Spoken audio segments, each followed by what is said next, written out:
sekarang kita lanjut kepada penyambutan moderator kita pada pagi hari ini. Nama yang akan muncul sudah tidak akan asing lagi untuk teman-teman UPH semuanya. Beliau sering sekali muncul di berbagai event UPH, mulai dari UPH Festival hingga event-event lainnya. Moderator kita merupakan Direktur Administrasi Fakultas dan Student Services di tahun 2012 hingga 2017 pada Fakultas Ilmu Pengetahuan Alam dan Teknologi Universitas Pelita Harapan.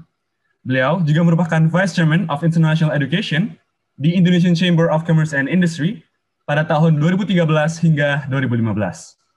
Beliau juga merupakan Direktur Student Life di Universitas Pelita Harapan mulai dari 2017 hingga sekarang. Yang terakhir, beliau juga merupakan PhD Candidate Doctoral Research in Management di Universitas Pelita Harapan hingga sekarang. Selamat pagi, Pak Andri. Maaf Pak, suaranya belum keluar Pak. Iya. Selamat dan semangat pagi semuanya. Thank you nih, sudah kita bisa bersama-sama di tempat ini. Mantap. Gimana Pak, kesannya Bapak akan ikut andil dalam membentuk calon-calon pemimpin di Indonesia melalui talk show ini Pak? Tentu aja dong Arlene. Kenapa saya juga sangat mendorong teman-teman baik dari BEM maupun juga dari kelas kepemimpinan, karena memang rasanya anak muda ini memang harus menjadi ujung tombak untuk kita bangkit, bukan hanya lawan COVID seperti tadi yang saya sampaikan. Jadi saya sangat ingin ada menjadi bagian di dalam satu hal yang besar ini. Mantap sekali Pak Andri. Baik, mari kita sambut saja Bapak Andri M. Panjaitan semuanya. Boleh diberikan tepuk tangan virtual untuk menyambut Bapak Andri? Baik, terima kasih.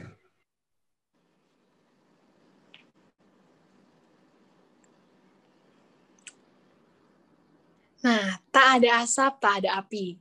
Tentunya acara hari ini tidak akan lengkap tanpa adanya seorang narasumber.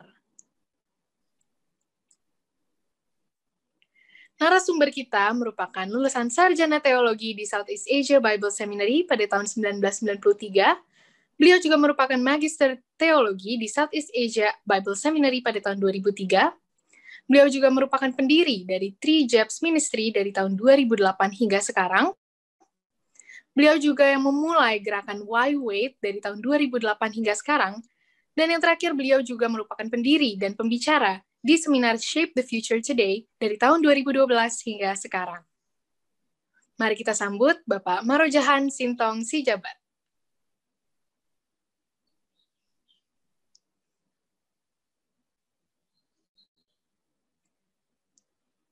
Ya, untuk menyambut Bapak Marojahan, boleh kita berikan tepuk tangan virtualnya, teman-teman. Nah, tanpa berlama-lama lagi, kami mau serahkan sesi ini kepada Pak Andri selaku moderator. Silakan Pak Andri. Oke. Selamat pagi, Bang Marojahan.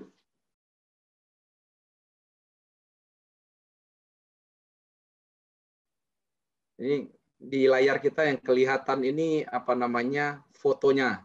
Dari fotonya saja kita sudah bisa lihat rasanya beliau ini akan bisa memberikan banyak motivasi, inspirasi, bukan hanya sekedar informasi-informasi saja yang mungkin akan bermanfaat buat setiap kita nih. Oke. Ini apakah Bang Marjan sudah bergabung dengan kita? Yap. Wih. Bang. Horas, Bang. Horas. Mantap kali. Abang ini kelihatannya masih sama kayak mahasiswa-mahasiswi penampilannya. Bukan, aku bapaknya. Cuman ya itu, jiwanya masih muda bener kayaknya nih ya. Oh, syukurlah. Iya. Sehat, Bang? Sehat. Gimana nih selama COVID, ngapain aja nih, Bang? Ya pasti inilah saat-saat bagi saya merawat kembali apa yang pernah kutinggalkan. Sebelum COVID, saya kemana-mana, 20 hari di luar, 10 hari di rumah. Sekarang aku di rumah, kurawat istriku, kurawat anak-anakku, kurawat hal-hal di lingkungan gitu. Ini jadi artinya Bang, ini COVID ini bukan sesuatu yang sebenarnya harus kita takuti ya. Bukan sebuah ancaman ya, tapi bisa jadi kesempatan ya buat kita meresponi dengan benar, hasilnya bisa benar juga ya Bang ya? Sangat setuju. Dan itu yang saya syukuri dengan keadaan ini, betapa saya lebih dekat kepada istri, lebih dekat kepada anak-anak, dan juga lebih dekat kepada lingkungan. Dan tentu saja lebih dekat sama Tuhan ya Bang ya, lebih banyak waktu sekarang ya. Pasti. Oke Bang, nih kita kan ngobrol-ngobrol nih terkait dengan memperingati Hari Sumpah Pemuda nih. Makanya cocok banget nih Abang yang kita minta untuk bicara nih. Karena bisa mewakili pemuda juga nih tetap gitu. Ini kan kita sudah bicara tentang Sumpah Pemuda, khususnya tahun ini temanya itu kan bicara tentang bagaimana pemuda itu bersatu dan juga bangkit, khususnya untuk melawan COVID-19 ini. Mungkin sebelum kita masuk ke topik itu lebih jauh lagi terkait dengan yang dulu itu Bang, 28 Oktober 1928 itu Bang. Mereka itu kan bersatu bersama-sama karena punya keinginan bersama-sama untuk bangkit, untuk maju supaya Indonesia tidak lagi di bawah penjajahan kolonial. Begitu ya Bang ya. Nah, itu kan pasti terkait juga dengan konteks wawasan Nusantara kalau sekarang ini. Mungkin Bang bisa sedikit cerita dalam konteks sekarang ini wawasan Nusantara itu seperti apa sih Bang? Kalau saya melihat dengan kejadian-kejadian yang terjadi pada beberapa tahun terakhir ini, terjadi segmentasi di antara masyarakat kita ya. Di mana seakan-akan kelompokku paling benar, kelompokku paling hebat, rasku paling keren. Dan jadi lupa dengan konteks Sumpah Pemuda itu ya. Kalau goalnya adalah NKRI, kalau goalnya adalah seluruh Indonesia, kenapa sekarang masing-masing justru mengedepankan kelompoknya? Dan saya pikir kalau kita lihat bersama-sama secara utuh dari Sabang sampai Merauke, kalau masing-masing kita mendahulukan kelompok, maka Indonesia nggak ada sebenarnya.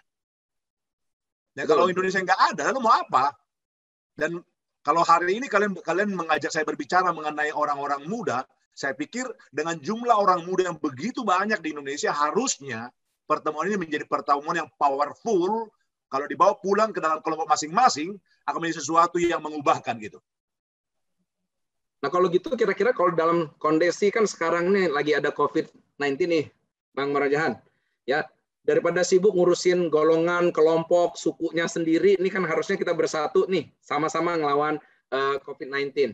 Nah kira-kira apa nih perannya kesatuan dan persatuan negara, khususnya anak-anak muda ini, ya dalam konteks wawasan Nusantara untuk kita bisa sama-sama perang melawan COVID-19, Pak? Saya melihat dalam beberapa bulan terakhir ini, yang paling tahan terhadap COVID adalah orang muda. Yang paling sedikit mati orang muda. Artinya apa sih? Buat saya harusnya, karena kalian lebih tahan berhadapan dengan sakit penyakit yang bernama COVID-19 ini, virus ini, gitu, maka kalian menjadi ujung tombak di depan untuk bertarung untuk Indonesia. Sebagai contoh, umpamanya kalau Pancasila, nilai-nilai salah satu yang terkandung dalamnya adalah gotong royong. Gotong royong, kerjasama satu sama lain, maka seharusnya ada banyak hal yang bisa dilakukan orang muda. Sebagai contoh, umpamanya teman-temanku, kalau di rumah kami gitu ya, teknologi ini menjadi sesuatu yang tidak mudah. Saya usia 53 tahun, istri saya usia 51 tahun. Anak saya usia 24 tahun dan 22 tahun dan 13 tahun. Mereka sangat hebat dikatakan mengenai teknologi ini. Sedangkan kami, sebagai contoh, mamanya kalau Jehian, anak saya pertama bilang begini, saya kasih informasi kepada dia langsung bisa tebak. Itu pasti dari grup WA kan, Pak? Itu pasti dari grup WA kan? Lalu saya bilang, kenapa rupanya? Itu banyak bohongnya dibilang. Bayangkan, kami ini dianggap banyak bohongnya karena grup WA bapak-bapak itu ya kelasnya semana gitu. Bisa bayangkan teman-temanku, kalau betul kami dibohongi, maka kalian orang-orang muda yang memberitahu kami kan, bahwa kami dibohongi gitu. Itu salah satu buat saya, Bang Andri, banget tuh Bapak dipanggil nih. Adek aja lah aku. Bagaimana kita bisa mempertajam dikatakan keberadaan teknologi itu melalui pengetahuan kalian orang-orang muda yang jauh lebih canggih dari kami. Jadi artinya nih cerdas dari sisi literasi dan juga menggunakan teknologi untuk mencerdaskan bangsa ini supaya nggak mudah terprovokasi, tertipu oleh hoax, kira-kira begitu ya Bang ya? Ya, setuju banget. Jadi artinya bisa dong anak-anak muda ini kita encourage untuk mereka bisa menggunakan kemampuan teknologi mereka, mungkin menggunakan IT, sosial media untuk bisa campaign, mungkin mengencourage rakyat untuk bisa dalam konteks COVID melakukan apa yang sebetulnya dianjurkan oleh pemerintah maupun juga dari tim kesehatan ataupun jadi tim gugus untuk penanggulangan COVID-19 ya Bang ya. Saya sangat setuju. Bang, mungkin ada materi-materi yang Abang juga mau sampaikan, Bang? Terima kasih, Pak Andri. Engkau mengingatkan saya. Teman-temanku seluruh Indonesia atau seluruh peserta, izinkan saya menyampaikan 15 menit mengenai tantangan saya bagi kalian. Saya share screen dulu ya.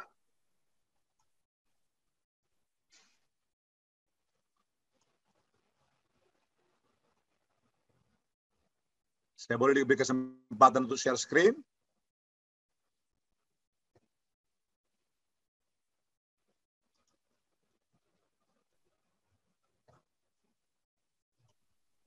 Oke.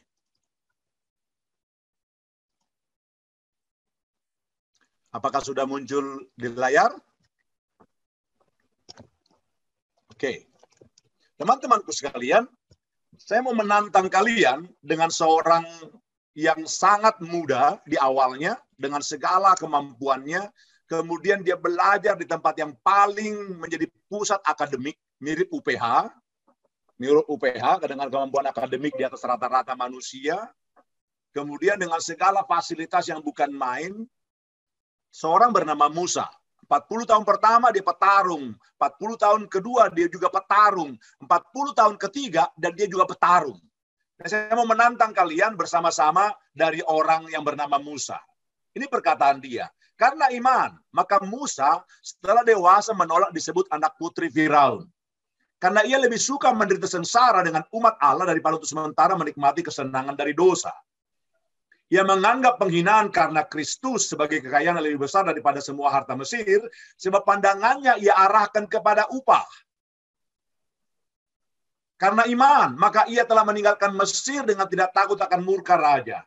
Ia bertahan sama seperti ia melihat apa yang tidak kelihatan. 3 poin saya mau menantangmu hari ini untuk kau bawa pulang dan kau hidupi bersama-sama. Saya berikan tema ini bagi kita. Orang muda, hidup hanya sekali kan? Saya ulangi lagi. Orang muda, hidup hanya sekali kan? Orang muda berkata karena sekali maka nikmati luar biasanya. Karena cuma sekali ya gunakan demi kebahagiaan kita masing-masing. Kalau anak saya yang paling kecil, dia lebih mengamati, dia mengatakan begini, Papa, lahir, terus gede, terus mati. Lalu mau ngapain sekarang? Lahir, besar, mati. Saya pikir, ini anak kecil, pertanyaannya kayak orang tua banget kan? Tapi saya bersyukur banget, saya berkata kepada anak muda itu.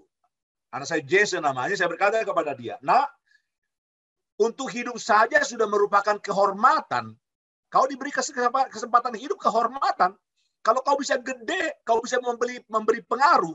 Kalau kau menjadi orang yang sangat tua kelak, engkau akan menasehati orang-orang muda. Saya berkata kepada dia.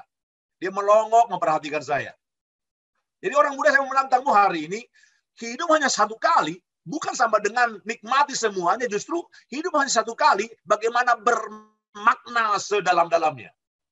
Orang muda, lihat sama-sama. Hidup itu seperti rangkaian puzzle, kan? Hari ini kita sedang menyusun bagian-bagian terpenting yang memudahkan kita menemukan bentuk sesungguhnya. Menemukan bentuk sesungguhnya. Engkau di UPH, engkau di kampusmu. Apa yang mau kau lakukan dikatakan dalam bagian yang bernama akademik tinggi. Saya tahu banyak orang keluar dari akademik tinggi justru jadi penipu. Jadi penipu, saya tahu persis itu. Kalau jadi politisi penipu. Orang kaya raya menjadi orang kaya raya penipu. Tapi kalau kau mengatakan itu kehidupan, betapa sederhananya cara pikirmu, teman-temanku. Betapa simpelnya cara hidup itu. Kalau hanya kita mengatakan bahwa para penipu bisa menipu orang lain, itulah kehidupan. Teman-temanku, dia sama-sama. Jika engkau kehilangan satu pasal saja, satu keping pasal saja, maka gambar ini adalah kehidupan itu. Kita berkata nggak apa-apa kehilangan satu kesempatan. Yang bilang nggak apa-apa siapa? Kalau keping pasal itu kehilangan merupakan gigi, seperti ini gambarnya. Yang saya mau katakan kepadamu, teman-temanku, adalah siapa bilang bahwa perkara kecil boleh diremehkan? Sama sekali tidak. Sama sekali tidak. Setiap bagian adalah penting di bagiannya. Setiap bagian penting di bagiannya. Keping yang satu berdampak bagi keping yang lain. Apa artinya? Engkau sebagai orang muda jangan bilang, cuma saya yang rusak kok. Cuma saya yang rusak kok. Dengarkan kalimat ini. Kalau engkau rusak, ayah ibumu pasti mengalami kerusakan yang kau alami itu. Adik-adikmu, abangmu, keluarga besarmu. Kalau kau Kristen, pendetamu. Karena kau sudah berjumpa dengan saya hari ini, aku akan mengalami kesedihan. Kenapa? Kau pernah berjumpa dengan saya.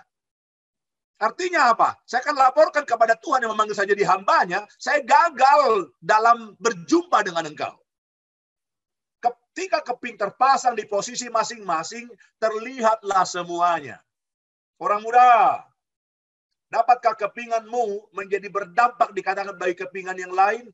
Atau dapatkah dikatakan, kau katakan bagian hidupmu hari ini menjadi sesuatu yang kau bentuk sedemikian rupa dan gambaran hidupmu terlihat dengan jelas?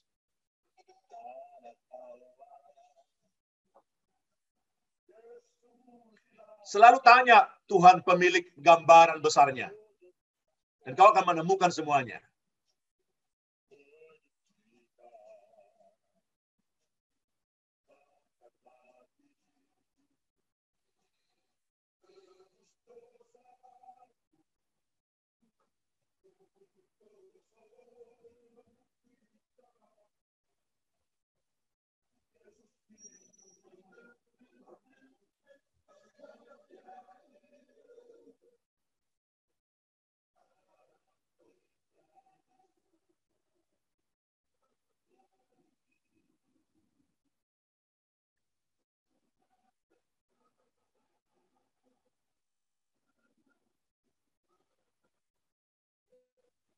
Kau bisa bayangkan, teman-temanku, kalau kehilangan satu keping?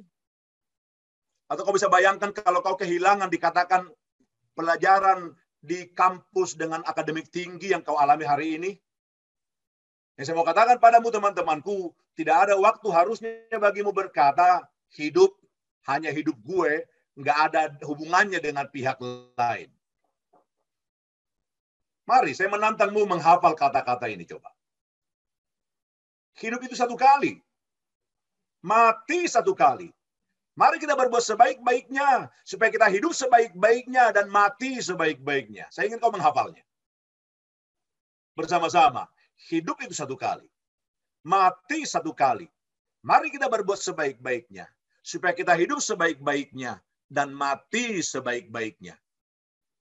Barang siapa di antaramu yang hafal, nanti beritahu sepanitia, Kesia, Amadea, satu orang saya kasih buku, Mantap Jiwa. Saya kirim buku itu untukmu dengan tanda tangan Jerome. Sama-sama. Hidup itu satu kali. Mati satu kali. Mari kita berbuat sebaik-baiknya, supaya kita hidup sebaik-baiknya dan mati sebaik-baiknya. Orang-orang muda, pikirkan sama-sama. Gambar yang di sebelah adalah seorang bernama Billy Graham. Billy Graham, seorang pengkhotbah dengan 1 miliar umat. Tidak ada orang pengkhotbah sebesar ini sebelum dia dan sesudah dia. Dia meninggal hampir 100 tahun usianya. Apa yang mengagumkan dari pria ini? Persembahan bermiliar-miliar. Kehormatan orang begitu banyak kepada pria ini. Apa yang membuat dia dihormati sampai kepada kematiannya? Satu, dia tidak akan menggunakan apapun yang bukan haknya. Kamu bisa bayangkan? Hari ini begitu banyak pendeta jatuh karena uang. Begitu banyak dikatakan pimpinan jatuh karena seks. Begitu banyak orang muda sembarangan dengan kehidupan. Tapi seorang di antara manusia, seorang bernama Billy Graham, kedapatan setia sampai kepada kematian. Orang muda, saya menantangmu. Hargai hidupmu. Pilih hal-hal terbaik. Sampai orang membuat karikatur ini, disambut oleh malaikat dia. Kalimatnya adalah, Tuan Billy Graham, ada jutaan orang menyambutmu di pintu sorga. Orang-orang akan berterima kasih karena hidupmu dan karena pemberitaanmu. Saya Musa kamu. Teman-temanku, saya mau menantangmu dengan kalimat ini. Memahami hidup sebagai panggilan Tuhan. Apakah hidupmu berharga? Ya. Tujuannya apa? Panggilan Tuhan. Apakah tujuanmu berharga sebagai orang Indonesia? Iya. Panggilanmu untuk orang Indonesia. Agama apapun kamu, apapun kepercayaanmu, harusnya engkau dan saya memiliki hati yang jelas bagi pembangunan Indonesia. Bukan pembangunan kelompok. Kenapa? Saya meyakini dengan jelas, kalau engkau percayai adalah kebenaran, harusnya itu berdampak bagi Indonesia. Bukan hanya untuk kelompokmu saja. Karena itu teman-temanku, apa goalmu? Set your goal. Set your goal. Rancang goalmu. Tujuanmu apa? Saya menantang orang-orang muda di seluruh Indonesia. Kalau kau mati usia 70, siapa kamu hari itu? Goal setting, merancang hidup sesuai dengan panggilan Tuhan. Apa panggilanmu? Wujudkan itu, lakukan itu. Bertarung di situ. Saya Musa kamu, mewujudkan hidup sebagai panggilan Tuhan. Pertama, memahami hidup. Yang kedua, bertindak dong. Jangan cuma paham. Hari ini kita bicara mengenai bangkit melawan COVID sebagai orang-orang muda. Kau memahami banyak hal hari ini. Kalau sesudah talk show ini, engkau nggak bertindak apapun kepada tetanggamu, kepada temanmu, itu kegagalan saya. Kegagalan kita semua. Sekaligus kegagalan kita hanya sanggup mendengar, nggak sanggup memahami, nggak sanggup melakukan, atau nggak mau lebih tepatnya. Make plan, get to work. Sama-sama baca. 2, 3. Yang paling penting, bukan apa yang saya tahu, melainkan apa yang saya lakukan dengan apa yang saya tahu. Ada jagoan matematika di sini? Jerome belajar matematika dan dia buat video mengenai matematika, mengenai COVID-19. Aku senang banget. Ketika saya tonton itu, saya bersyukur banget ketika saya melihat secara matematika bahkan bisa mengajar manusia kapan COVID itu bisa berhenti. Kapan berhenti COVID itu dirancang oleh orang matematika kalau semua aspek yang dibutuhkan untuk berhentinya dikatakan COVID itu dihitung secara matematis dan dilakukan dalam kehidupan, itu pasti akan sangat berdampak. Dan sedikit bangga dengan Surabaya, teman-temanku. Kami punya pemimpin yang keren banget. Ibu Risma hari ini boleh dia dikerjain orang dengan dikatakan, oh sekarang Surabaya zona hitam. Oh, Surabaya zona merah. Tapi tahukah engkau, Surabaya kota yang paling terkendali karena kami punya pemimpin bernama Risma. Saya berharap sih dia ke Jakarta atau dia lebih meng-Indonesia. Kenapa saya mengatakan ini, teman-temanku? Risma jelas adalah orang yang dari orang mudanya sangat dikatakan mendorong dirinya untuk meng-Indonesia. Bukan mengkelompok, tapi meng-Indonesia. Dan itu sesuai dengan percakapan kita hari ini.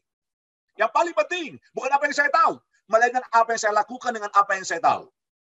Terakhir, saya Musa kamu. The last, menyelesaikan hidup sebagai panggilan Tuhan. Tuntaskan. Reach your goal. Wujudkan goalmu. Orang muda, saya menantangmu. Sama-sama baca dan bawa dalam kehidupanmu. 2, 3. Komitmenmu menjadi siapa hari ini menentukan siapa kamu nanti. Sekali lagi, komitmenmu menjadi siapa hari ini menentukan siapa kamu nanti. Kalau kau punya pulpen, tuliskan apa komitmenmu hari ini. Mau jadi apa? Saya berkata kepada teman-temanku, anak-anak SMA, SMP, bahkan kalau kau menjadi tukang beca pun, kau perlu buat komitmen jadi tukang beca. Kenapa? Memangnya tukang beca boleh punya betis yang lemah? Nggak mungkin. Mari temanku, komitmenmu menjadi siapa hari ini menentukan siapa kamu nanti. Silakan Pak Andri. Saya sudah selesai. Thank you banget nih Bang, ngingetin kita semua nih bahwa Tuhan ciptain kita punya tujuan ya. Dan menempatkan pemuda ada di bangsa Indonesia ini juga dengan tujuan gitu ya Bang ya. Ya. Jadi memang artinya ya kita tidak hanya sekedar tadi katanya tahu, tapi apa yang kita lakukan dengan apa yang kita tahu. Nah itu yang memang kita harapkan hari ini melalui Leader Talk series Expert Bebas ini. Banyak hal yang nanti kita akan tahu sama-sama, yang kemudian nanti apa nih yang kita mau lakukan, kira-kira begitu. Bang, kita lanjut lagi nih Bang, terkait dengan apa yang Abang sampaikan tadi kan bicara karena hidup cuma sekali, mati juga cuma sekali. Artinya pemuda ini harus berbuat sebaik-baiknya. Supaya apa? Supaya hidup sebaik-baiknya, mati juga sebaik-baiknya. Nah, dalam konteks pemuda yang hidup berbuat sebaik-baiknya ini, kira-kira untuk konteks yang sekarang nih, khususnya terkait dengan COVID-19, ada ide nggak Bang? Apa aja sih yang sebetulnya bisa dilakukan oleh para pemuda ini, Bang? Saya tidak tahu, kalian percaya COVID-19 sebagai pandemi atau hanya hoax? Dan saya menyayangkan banget. Ada banyak orang yang berkata pandemi adalah hoax. Dan buat saya teman-temanku, kalau kau menganggap pandemi adalah hoax, tapi banyak yang mati, minimal biarlah kebebasanmu dalam berpikir itu cukupkan untuk dirimu sendiri. Karena dunia berkata ini pandemi. Karena dunia berkata ini pandemi, engkau berkata bukan, maka harusnya boleh nggak kebebasanmu berpikir itu cukupkan untuk dirimu sendiri? Karena engkau membawa pandemi itu kepada orang lain masalahnya. Kecuali kau mau berkata begini, gue mau mati sendiri aja kah? Tapi tidak kan, engkau nongkrong.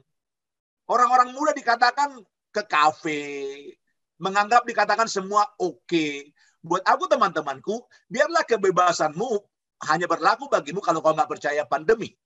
Tapi buat saya pribadi, harusnya kalau dunia berkata ini adalah pandemi, biarlah kebebasanmu kau tahan terlebih dahulu di situ, minimal kau tidak merusak orang lain begitu. Jadi paling enggak mulai dari diri kita sendiri, kita harus ngejaga diri kita sendiri dulu Bang ya.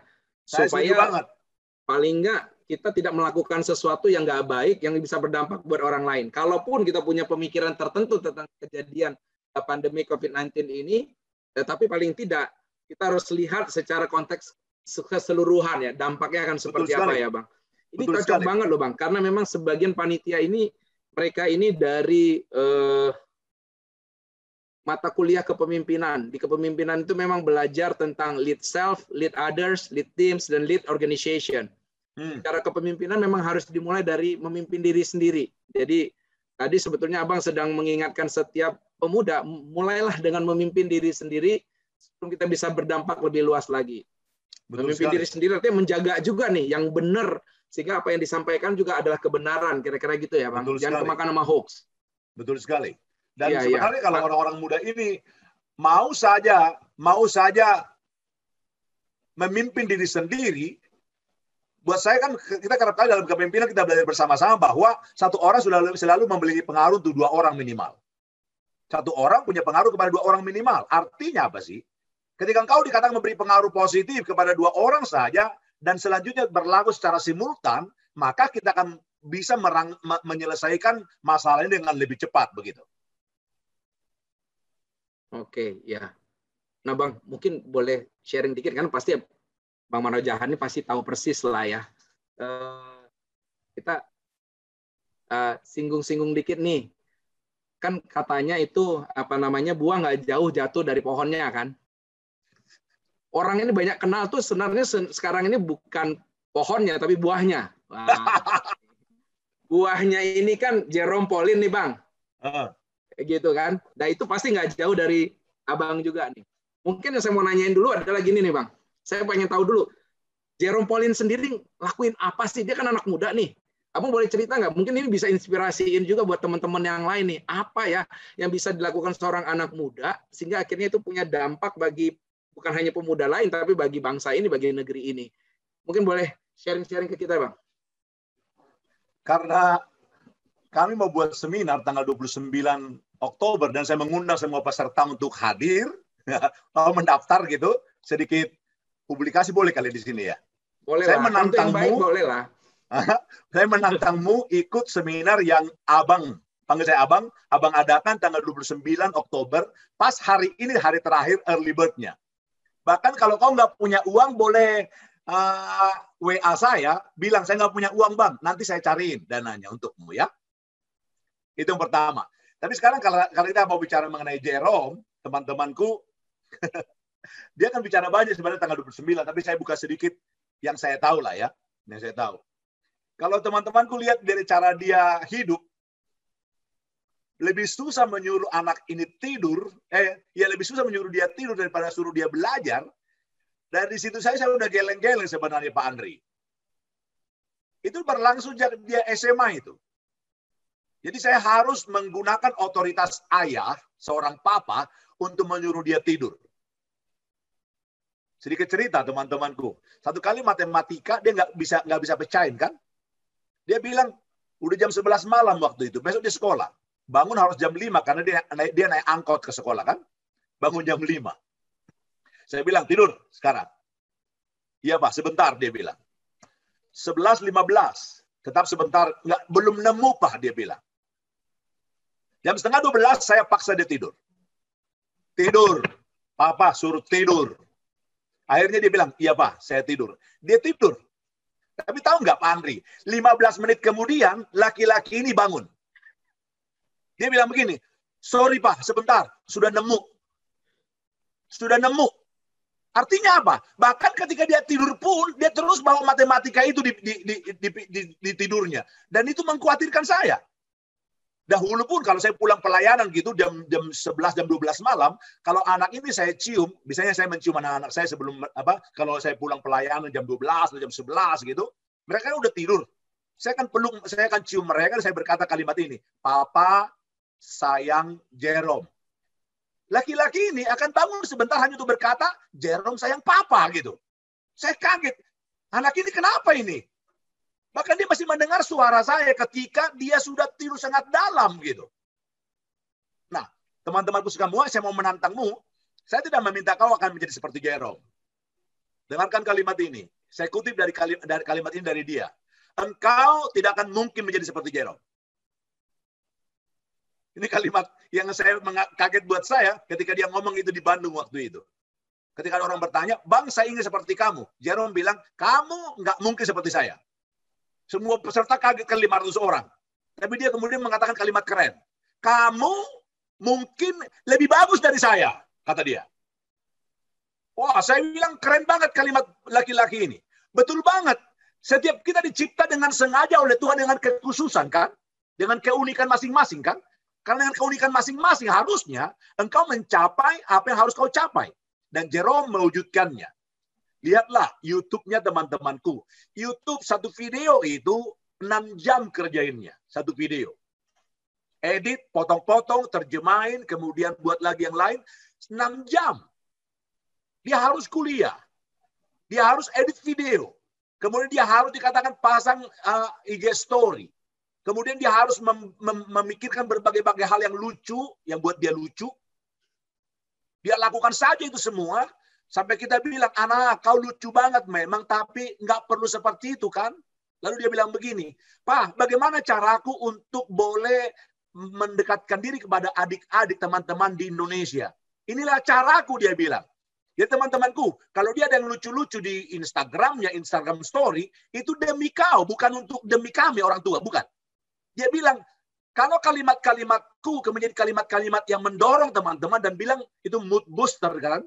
Dia bilang menjadi pendorong semangat mereka hari-hari. Dia bilang, kenapa saya tidak melakukannya? Dan dia melakukannya. Jadi Pak Andri, saya geleng-geleng dengan semua itu. Dan dia terus, kalau lihat di Twitter, lihat di Instagram, di kalimat-kalimat tajam diberikan di videonya, itu terus dia berkata begini, saya harus memberi sedikit banyak sumbangsi bagi Indonesia. Itu kalimatnya. Walaupun buat dia mungkin kayak makan-makan gitu kan.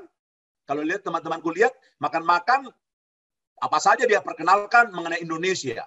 Baju dia rata-rata pakai batik. Kenapa? Dia berkata bangga sebagai orang Indonesia. Temanku, saya mau katakan padamu, itu bukan demi konten. Bukan.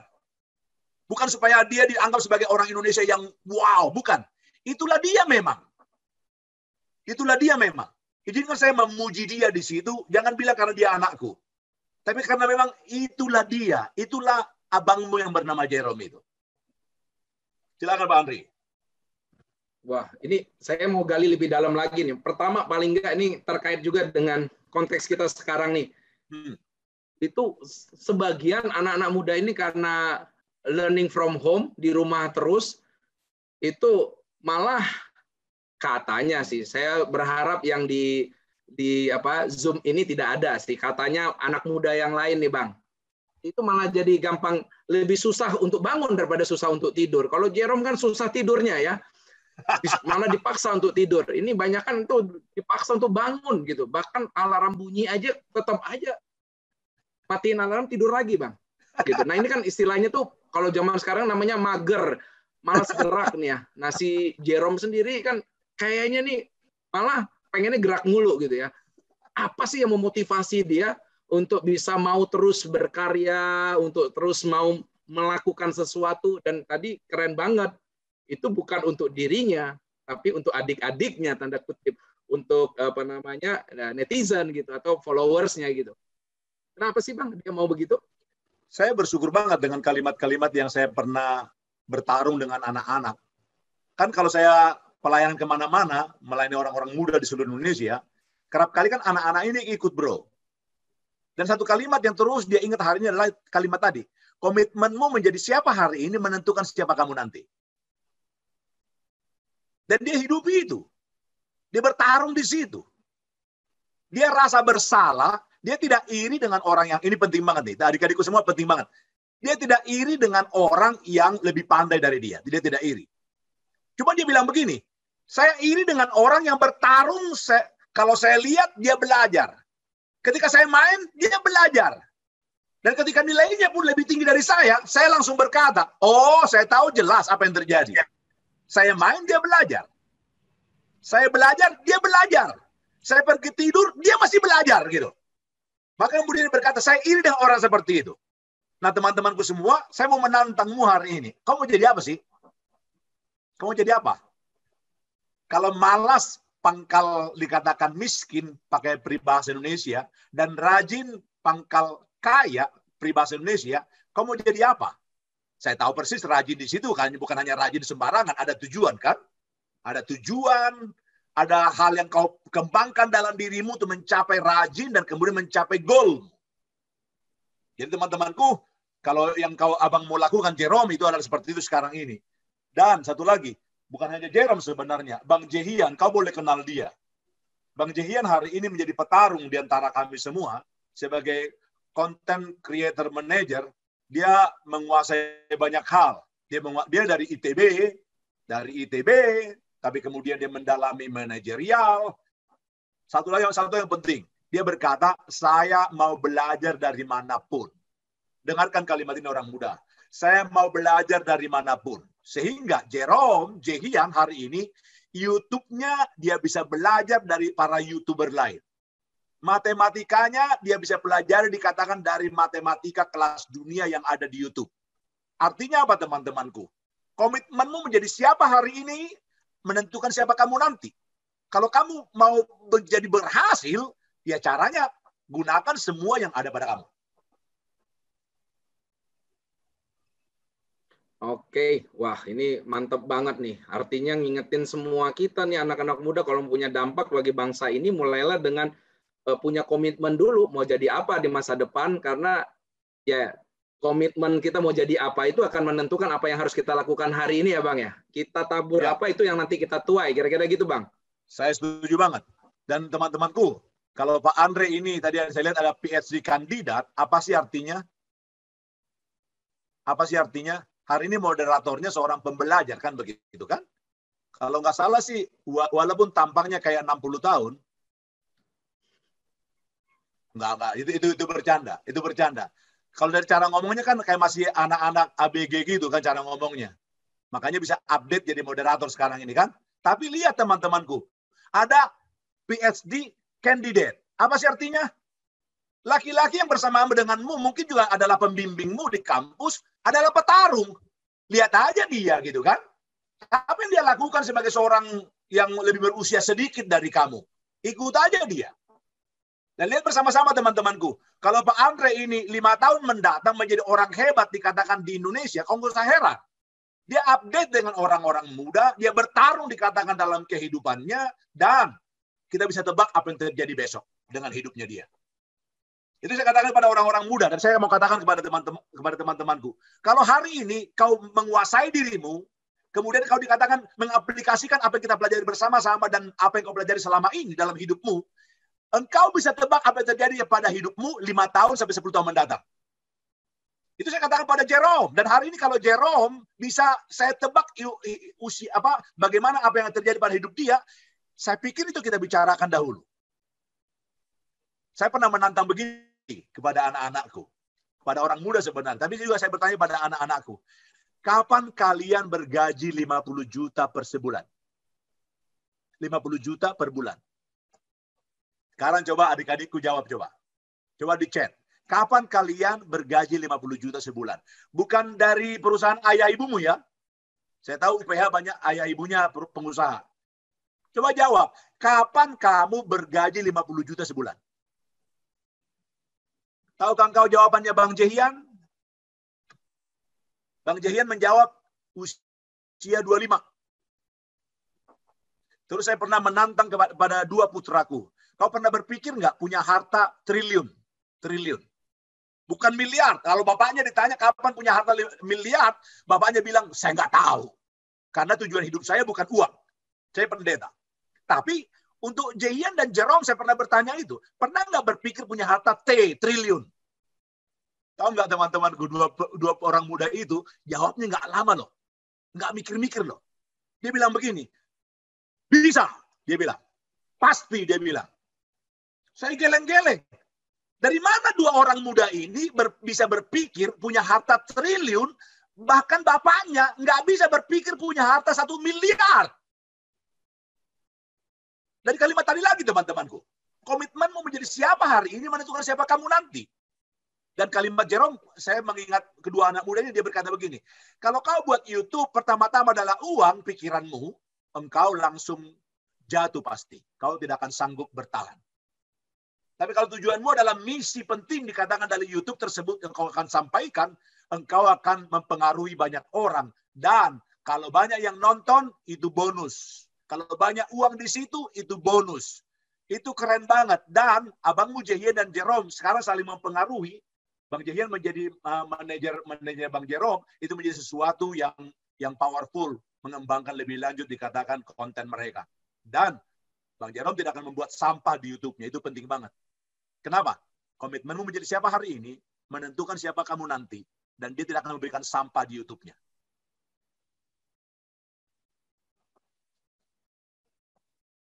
Itu keren banget ya. Bahwa hidupnya kita ini jangan buat sampah ya.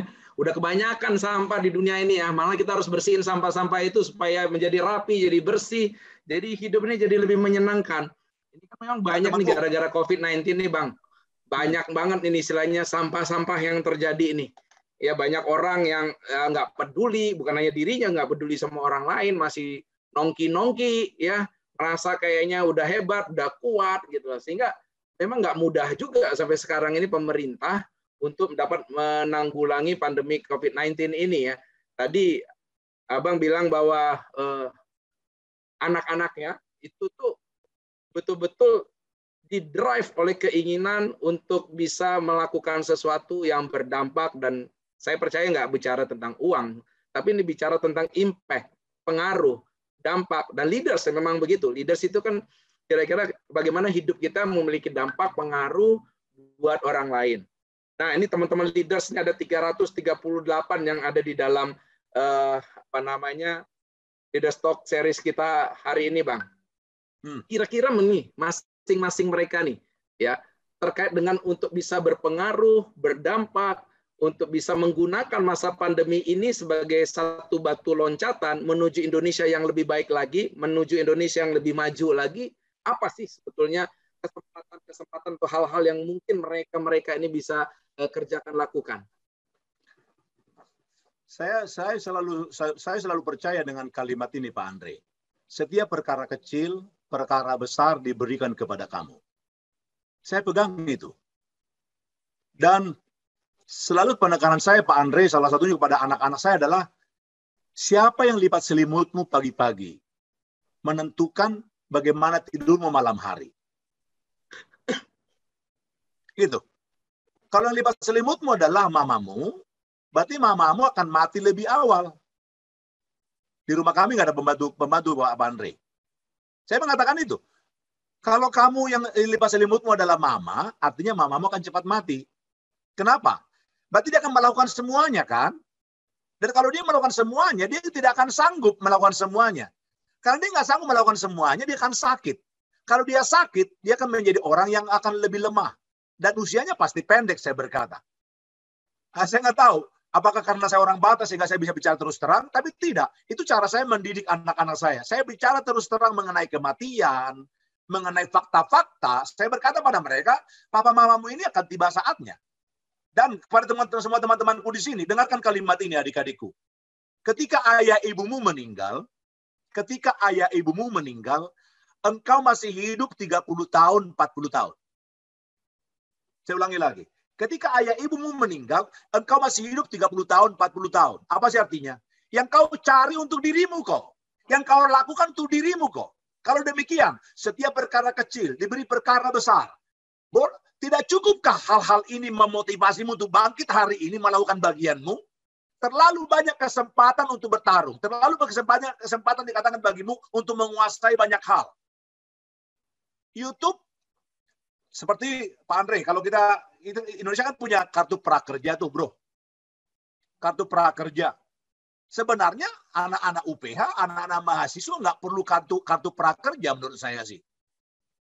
Oke, kau butuh uangnya mungkin untuk beli kuota. Saya setuju banget kalau kau nggak punya uang beli kuota gitu. Tapi bagi kau mahasiswa, kau tinggal lari aja kan ke kafe tertentu kan. Kafe tertentu, kau bisa dekatin dikatakan kasirnya. Sehingga kau hanya minum aqua di sana mungkin. Lalu kau dapat wifi untuk menguasai banyak hal.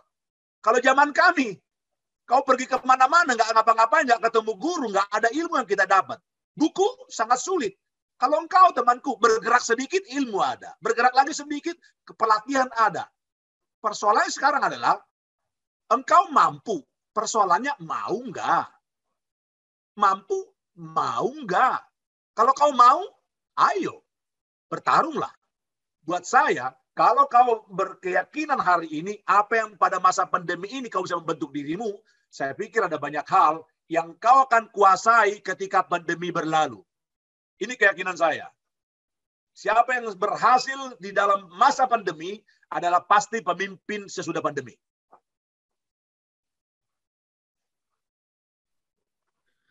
Jadi masa ini adalah masa yang sebetulnya sebagai masa ujian lah ya. Bagi mereka yang berkualitas hidupnya, dia akan bisa menang menghadapi situasi ini dan keluar jadi pemimpin kira-kira ya. Tetapi kalau mereka yang hanya memanfaatkan atau memberikan alasan-alasan pada keadaan ini, malah itulah yang nanti jadi loser. Kira-kira gitu, Bang. Saya setuju. Dengarkan kalimat ini, teman-temanku. Terlalu banyak alasan untuk tidak. Tapi tidak satupun alasan yang meyakinkan sehingga kita tidak. Saya ulangi kalimat ini. Terlalu banyak alasan untuk melakukan tidak. Tapi tidak ada alasan yang penting di situ sehingga kau tidak melakukan apapun. Itu kesimpulan saya. Betul, betul. Memang itu sebetulnya yang harusnya kita semua sadari ya, bukan hanya anak muda, kita semua ini saya percaya harus menyadari ya.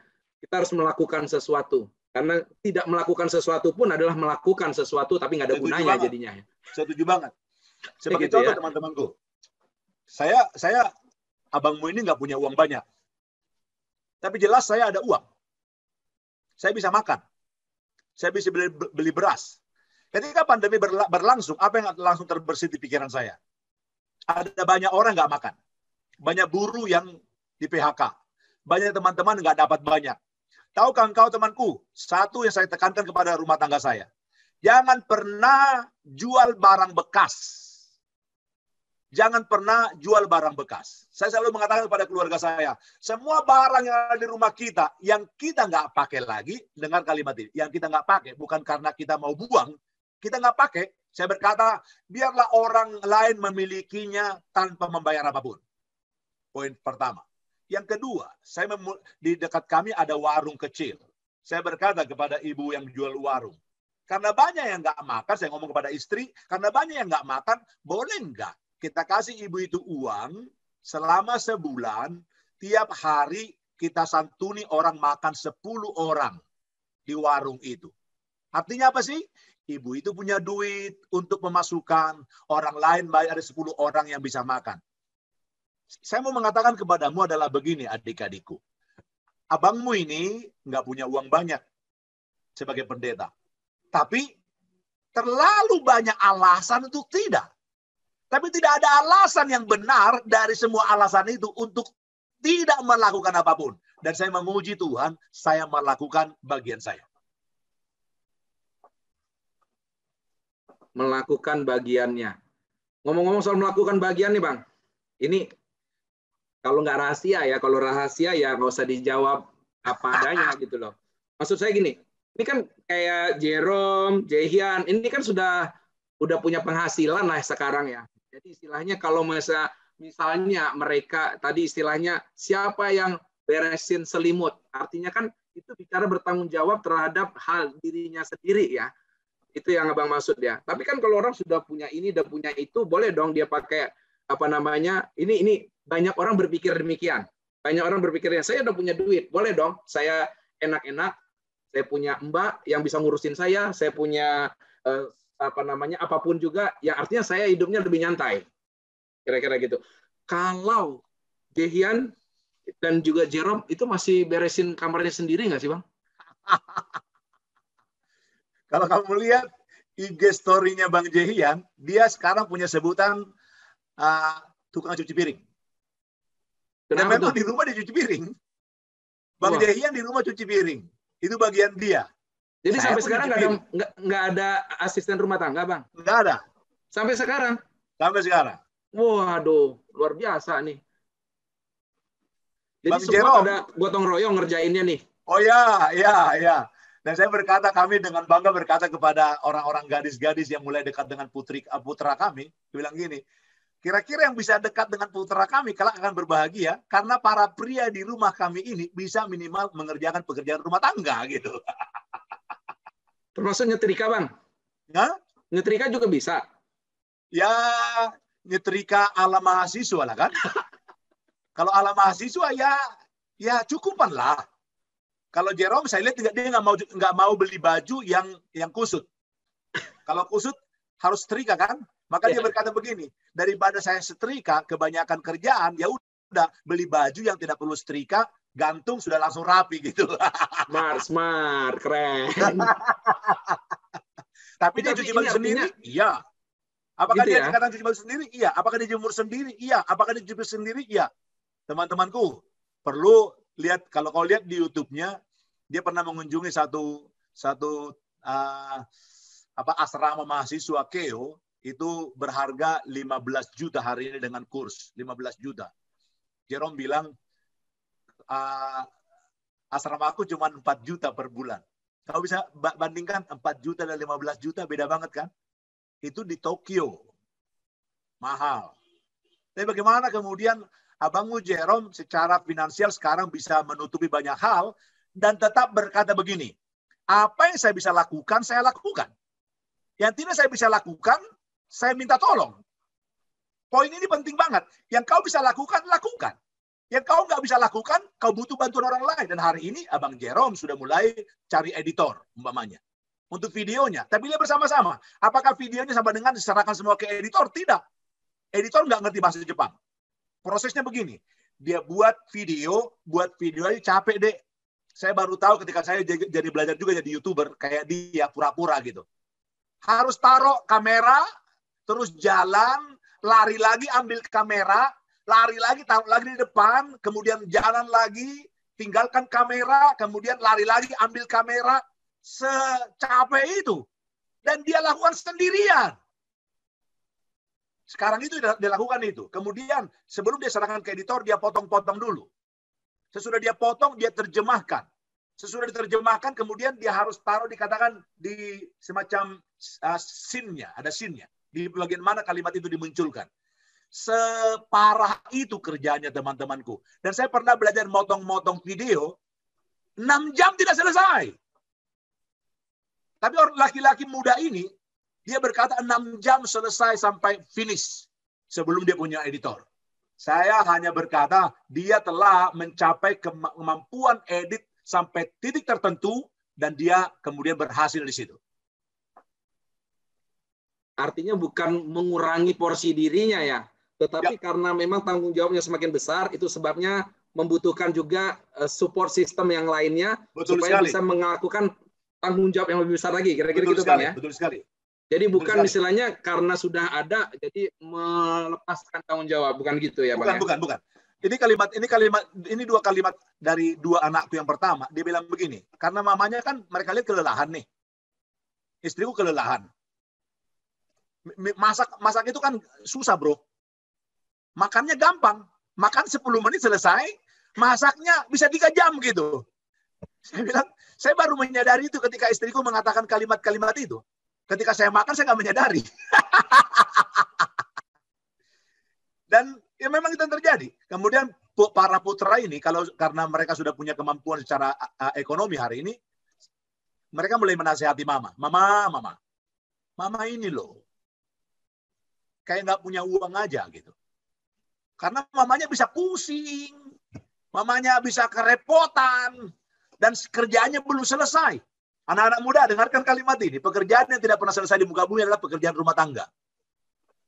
Nggak bisa cuti, nggak bisa berhenti. Kalau kau berhenti mengerjakan pekerjaan rumah tangga, ada yang nggak makan pasti hari itu kan. Tapi para putra ini kemudian menolong mama dengan kalimat ini. Mama, kita punya kemampuan hari ini. Kau berhenti bekerja sebentar di dapur itu, kita beli makanan di luar. Itu kira-kira penekanannya Pak Andri. Jadi betul seperti tadi Bro katakan, bukan melakukan sesuatu yang akhirnya membuat kita lebih santai, tapi melakukan yang tidak dapat kita lakukan gitu. Thank you. Ini agak bagi banyak anak-anak muda, bukan yang di sini sih, itu kan rasanya, ngapain jadi cari hidup yang ribet kalau hidupnya bisa simple. Kenapa nggak instan aja kalau misalnya bisa instan? Kira-kira itu kan kira-kira yang terjadi ini. Nah ini yang menarik Bang, karena ini tercermin mulai dari keluarga dulu. Ternyata di keluarganya Bang Marajahan ini kan ini ada kolaborasi, ada gotong royong di dalamnya, ada kerjasama satu dengan yang lain, ada pengertian satu dengan yang lain. Ini kan yang sebetulnya juga dibutuhkan ya untuk bagi anak-anak muda nih. Nah ini dari panitia saya dapatkan sebuah hal yang baik sekali. Dikatakan dikutip dari pidato Presiden Joko Widodo 14 Agustus 2020, masa pandemi ini hanya menggeser kita menuju hal yang baru, seperti dari yang normal menjadi ekstra normal, dan kolaborasi di antara generasi muda. Tentu saja dengan potensi-potensi yang dimiliki. Tadi kelihatan tuh ya bahwa anak-anaknya Abang nih punya potensi, ya bukan hanya dari sisi content creator, membuat sesuatu yang menarik buat banyak followersnya, tetapi di rumah sendiri melakukan sesuatu yang sebetulnya berdampak, sesuatu yang sesuai dengan kemampuannya, sesuai dengan potensinya. Nah, kira-kira untuk konteks bangsa kita Indonesia ini, gimana anak-anak muda ini harus bekerja sama, kolaborasi, gotong royong, ya bagaimana satu dengan yang lain bisa mengkontribusikan potensi-potensi yang pasti kan unik-unik ya, satu dengan lain kan potensinya kan beda-beda, talentanya beda-beda, supaya ini bisa kemudian memiliki sebuah impact ataupun dampak bagi bangsa ini. Apa sih sebenarnya yang bisa dikerjakan oleh anak-anak muda ini, Pak? Saya pikir saya tidak akan memberikan contoh yang jauh, Pak Andri. Hari ini anak-anak muda UPH melakukan leader talks ini. Buat saya ini sesuatu yang besar harusnya. Dan kalian hari ini ada yang hadir di sini 335 orang, itu cukup besar. Dan kalau adikku Andre mengetahui, panitia saya panitia mahasiswa juga. Dan hari ini peserta kami sudah mendekati 700 orang yang daftar. Dan saya sebagai orang yang lebih berusia, saya berkata kepada mereka, tidak cukup hanya 700 saya berkata. Karena kita Zoom-nya itu bisa mencapai sampai 1.000, maka saya berkata, boleh nggak kita sampaikan yang maksimal? Saya dorong mereka beyond the limit, kira-kira begitu istilahnya orang-orang para motivator. Beyond the limit, saya juga nggak setuju dengan kalimat itu sebenarnya, karena nggak ada yang disebut beyond the limit. Yang ada adalah lakukan semampumu, semaksimalmu. Itu yang ada. Tapi beyond the limit, mana ada orang bisa beyond the limit kan? Jadi itu yang saya terus katakan. Jadi adik-adikku, apa yang kau buat hari ini, saya pikir contoh yang sangat baik. Sangat baik. Kalau dalam kehidupan mamanya, yang saya lihat adalah kalau di medsos ada teman-teman buat ini. Buat kayak video pendek mengenai bagaimana mengatasi pandemi. Dan itu tidak bisa sendirian, karena buatnya cantik. Ada scene, ada skenario-nya, ada kameramennya, ada soundman-nya, kemudian ada berbagai-bagai hal di situ. Sehingga saya melihat, pasti kemampuan mereka secara akademik terasa. Kerjasama mereka gotong royong itu terasa. Kemudian memikirkan bangsa Indonesia juga nyata gitu. Mari terus berpikir begini teman-temanku. Yang ada padamu berharga. Yang ada pada temanmu berharga. Yang ada padamu cukup untuk dirimu dan diberikan kepada orang lain. Yang ada pada dia pun cukup untuk diri dia dan diberikan kepada orang lain. Nah, ada kolaborasi, ada gotong royong. Disitulah kita mengerti bersama-sama apa yang dikatakan oleh para pendahulu kita. Satu lidi tidak mungkin menyapu halaman. Tapi satu tangkai lidi, satu gulung lidi, itu menyapu banyak hal di jalanan yang kita saksikan bersama-sama. Bisa nggak kesadaran itu muncul? Kau bangga dengan apa yang Tuhan berikan kepadamu, dan kau bangga dikatakan dengan menghargai teman-teman yang memiliki hal yang kurang lebih sama, kemudian berkolaborasi dengan kesadaran, kita melakukan sesuatu bagi Indonesia yang nggak mungkin kau kerjain sendirian. Kalau ada pemikiran ini, saya pikir teman-temanku, kita akan mengerti apa yang dikatakan oleh Pak Jokowi tersebut. Sedikit Pak Andre, saya mengenai Pak Jokowi, saya maafkan kalau orang tua ini, kalau saya sudah dianggap tua. Kalau Pak Andre tahu kan kau brother, seusia 53 tahun, baru pada zaman presiden ini saya bangga jadi Indonesia. Kenapa serius, serius. Baru pada zaman Presiden Jokowi lah saya bangga sebagai orang Indonesia. Papua, siapakah yang peduli? Saya telah mengunjungi Papua. Siapa yang peduli dengan dia? Saya telah menyaksikan, saya berjalan ke berbagai-bagai provinsi Indonesia. Kemudian saya ke perbatasan negara-negara kita. Itu jauh sekali dari harapan. Betul perkataan orang. Dari sana, kita ke tempat sana karena perbatasan itu indah. Untuk apa? Untuk selfie di perbatasan. Karena perbatasan yang dibangun oleh negara seberang indah banget. Hari ini yang terjadi adalah dari negara sana datang ke tempat kita, perbatasan, karena tempat kita jauh lebih bagus dan mereka selfie di tempat kita. Saya bilang, saya geleng-geleng. Dan teman-temanku, saya harus berkata, terima kasih kepada Tuhan, ada seorang presiden yang memikirkan Indonesia dan bukan maling. Baru satu presiden tidak maling. Sudah terbangun Indonesia sedemikian dahsyat. Kau jangan bilang begini, Bapak ini lagi politik nih bicara seperti ini. Sama sekali tidak. Saya tidak terafiliasi dengan politik manapun.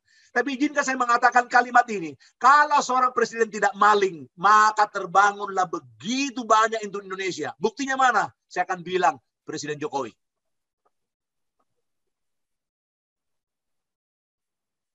Lanjut bro. Saya sampai terdiam nih.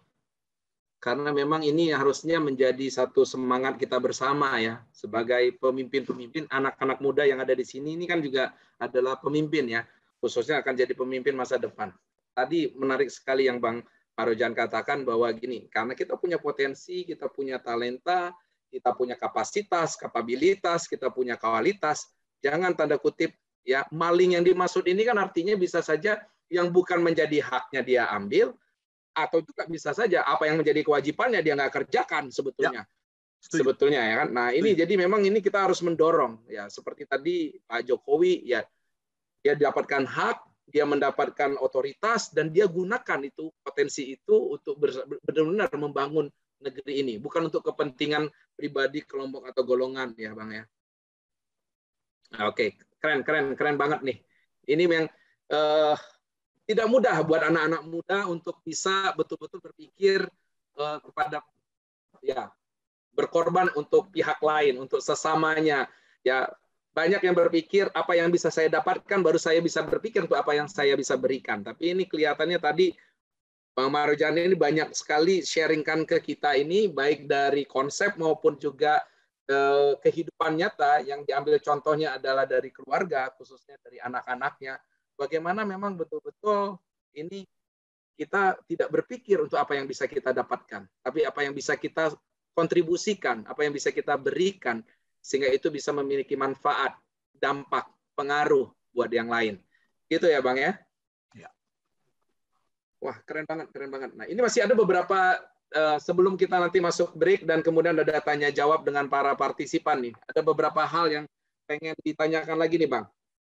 Ini kan anak-anak muda ini banyak juga yang pengen bergerak sebetulnya. Punya ide-ide kreatif. Bagaimana supaya ini bisa berkontribusi buat bangsa. Cuman sering sekali orang-orang yang lebih tua, yang dewasa ini mikir, kamu anak kecil tahu apa, bisa apa. Bagaimana sih caranya supaya orang-orang tua itu mau dengerin anak-anak gitu Bang?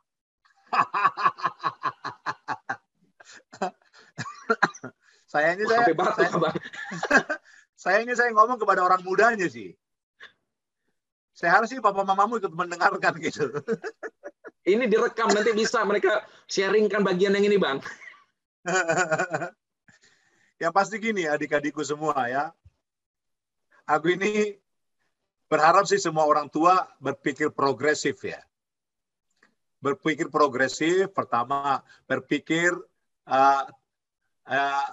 lebih terbuka gitu. Mindsetnya open.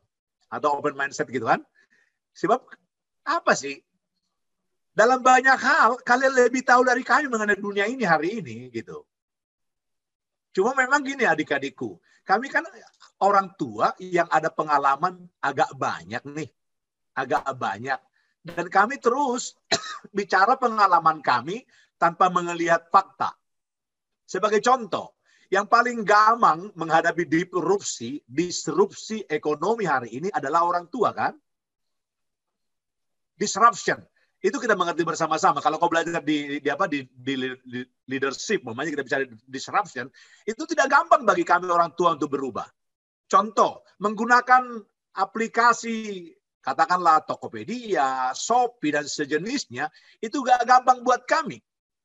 Dan kami terus pengen pergi ke mall, belanja segala macam yang lain. Nah, adik-adikku, boleh nggak saya minta padamu kalimat-kalimat ini? Yang paling mengerti papa mamamu kamu kan? Karena kamu paling mengerti, boleh nggak menyajikannya pada waktu yang tepat gitu. Sehingga orang tuamu mendengarkan apa yang menjadi pemikiranmu. Waktu yang tepat, kemudian boleh nggak temukan cara yang tepat. Waktu yang tepat, cara yang tepat. Sebagai contoh, kalau kau nada suaramu sudah agak tinggi bicara kepada orang tuamu, walaupun yang kau katakan adalah kebenaran, biasanya temboknya udah tinggi tuh. Karena udah tinggi temboknya, akhirnya kata-katamu tidak terdengar kepada orang tuamu, walaupun begitu bagus argumentasinya. Waktu yang tepat, tempat yang tepat, cara yang tepat. Nah, cara ini penting banget teman-temanku. Beritahu kepada kami orang tua hal-hal itu. Dan kalau ayah ibumu juga nggak mau melakukannya, minta kepada mereka begini, satu kalimat. Papa mama, aku tahu kalian belum mengerti apa yang kupikirkan, tapi boleh nggak percaya padaku bahwa aku melakukan yang benar. Tapi, ada tapinya nih, ada tapinya. Kau jangan cari alasan untuk kemudian sembarangan dengan hidupmu dengan kalimat tadi. Boleh nggak percaya pada saya bahwa saya melakukan yang benar, itu hanya untuk pembenaran gitu.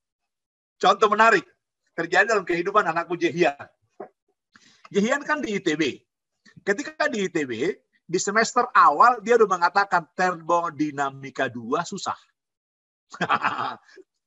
Aku tahu itu susah. Sekalipun saya adalah bukan masuk dalam jurusan itu, saya tahu itu susah. Tapi kan di awal semester dia udah ngomong nih, susah Pak.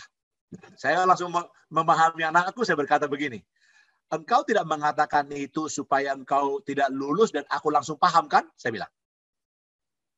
Jadi ada pembenaran diri, engkau tidak akan bertarung. Lalu orang muda ini berkata, bukan Pak, bukan. Memang susah. Kelas sekarang ini Pak, setengah adalah angkatan yang lalu. Setengah. Dia mengatakan seperti itu. Tapi saya mengatakan padanya, nah, kalau kau pernah masuk ITB, engkau pasti bisa keluar dari ITB. Artinya apa sih? Kau pernah masuk. Kau pasti bisa keluar. Dan keluarnya pasti bukan karena engkau di Depak, tapi karena kau berhasil menyelesaikan S1-mu, saya berkata. Orang muda ini berkata begini, iya Pak, lihat sama-sama. Aku mendorongnya, aku meyakinkannya mengenai hal itu. Kenapa saya bisa yakin dengan dia, teman-temanku? Karena aku melihat fakta laki-laki ini telah membuktikan kepadaku bahwa dia bertarung. Kau jangan minta ayah ibumu mengerti engkau, padahal engkau sendiri tidak bertanggung jawab dengan kata-katamu. Kapan kami akan percaya padamu sebagai anak kami yang bisa dipertanggungjawab? Ketika kamu memegang dan mewujudkan apa yang kamu katakan. Begitu Bro Andre.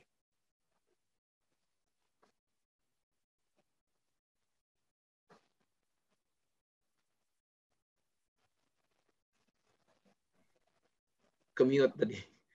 Jadi bicara bahwa memang kontennya sudah harus kita yakini itu sesuatu hal yang benar, kita bisa pertanggungjawabkan kebenarannya, terus kemudian pada waktu yang tepat, dengan caranya juga harus yang benar ya, baru orang tua akan terbuka gitu ya. Nah ini yang memang artinya butuh hikmat juga bagi teman-teman pemuda ya, pada waktu memang punya aspirasi, inspirasi yang pengen disalurkan, memang harus betul-betul tahu nih. Kalau kita belajar dari baru-baru ini kan kejadian nih, BMSI muncul dan juga ada dari buruh-buruh juga terkait dengan Omnibus Law nih ya. Itu kan ada aspirasi, inspirasi. Cuman ternyata banyak yang nggak tahu kontennya, nggak tahu yang benar, yang penting protes duluan. Mungkin itu yang Bang Marujan tadi bilang, ya nggak pas kalau kayak gitu caranya. Terus pakai anarki lagi. Nah, caranya udah nggak benar, kontennya juga nggak benar. Bagaimana mau didengerin kira-kira gitu Bang ya? Jadi kalau berkaitan dengan, karena Bro sudah mengatakan RUU Cipta Kerja, saya sedikit menambahkan. Begini sebenarnya teman-temanku. Kalau engkau hidup sependek saya, 53 tahun, kau akan mengerti pemerintahan Presiden Soeharto, Presiden selanjutnya sampai kepada Jokowi. Tahukah engkau teman-temanku, kalau engkau bicara seperti sekarang ini, di zaman Pak Soeharto, udah hilang langsung. Hilang. Jadi kau jangan bilang, wah ini pada zaman ini ada represi, ada satu tekanan luar biasa, nggak ada kebebasan. Enggak, nak. Kalau kau pada zaman seumur saya, engkau udah hilang dan nggak tahu kuburannya di mana. Maafkan, saya nggak mau mengatakan banyak lagi mengenai hal itu. Kau bisa search di Google sebagai search engine yang sangat tangguh hari ini, dan apa yang kau lihat di sana begitu banyak. Jadi teman-temanku, dalam hal ini orang-orang muda bisa melakukan banyak hal sebenarnya. Mengedukasi banyak pihak. Kau kan bacanya lebih cepat dari buruh. Baca lebih cepat, kemudian pahami lebih dalam. Kemudian serang hoax. Hoax begitu banyak muncul di mana-mana. Engkau bisa menerangi kami, teman-temanku. Menerangi kami orang tua, menerangi para buruh, menerangi adik-adik kita.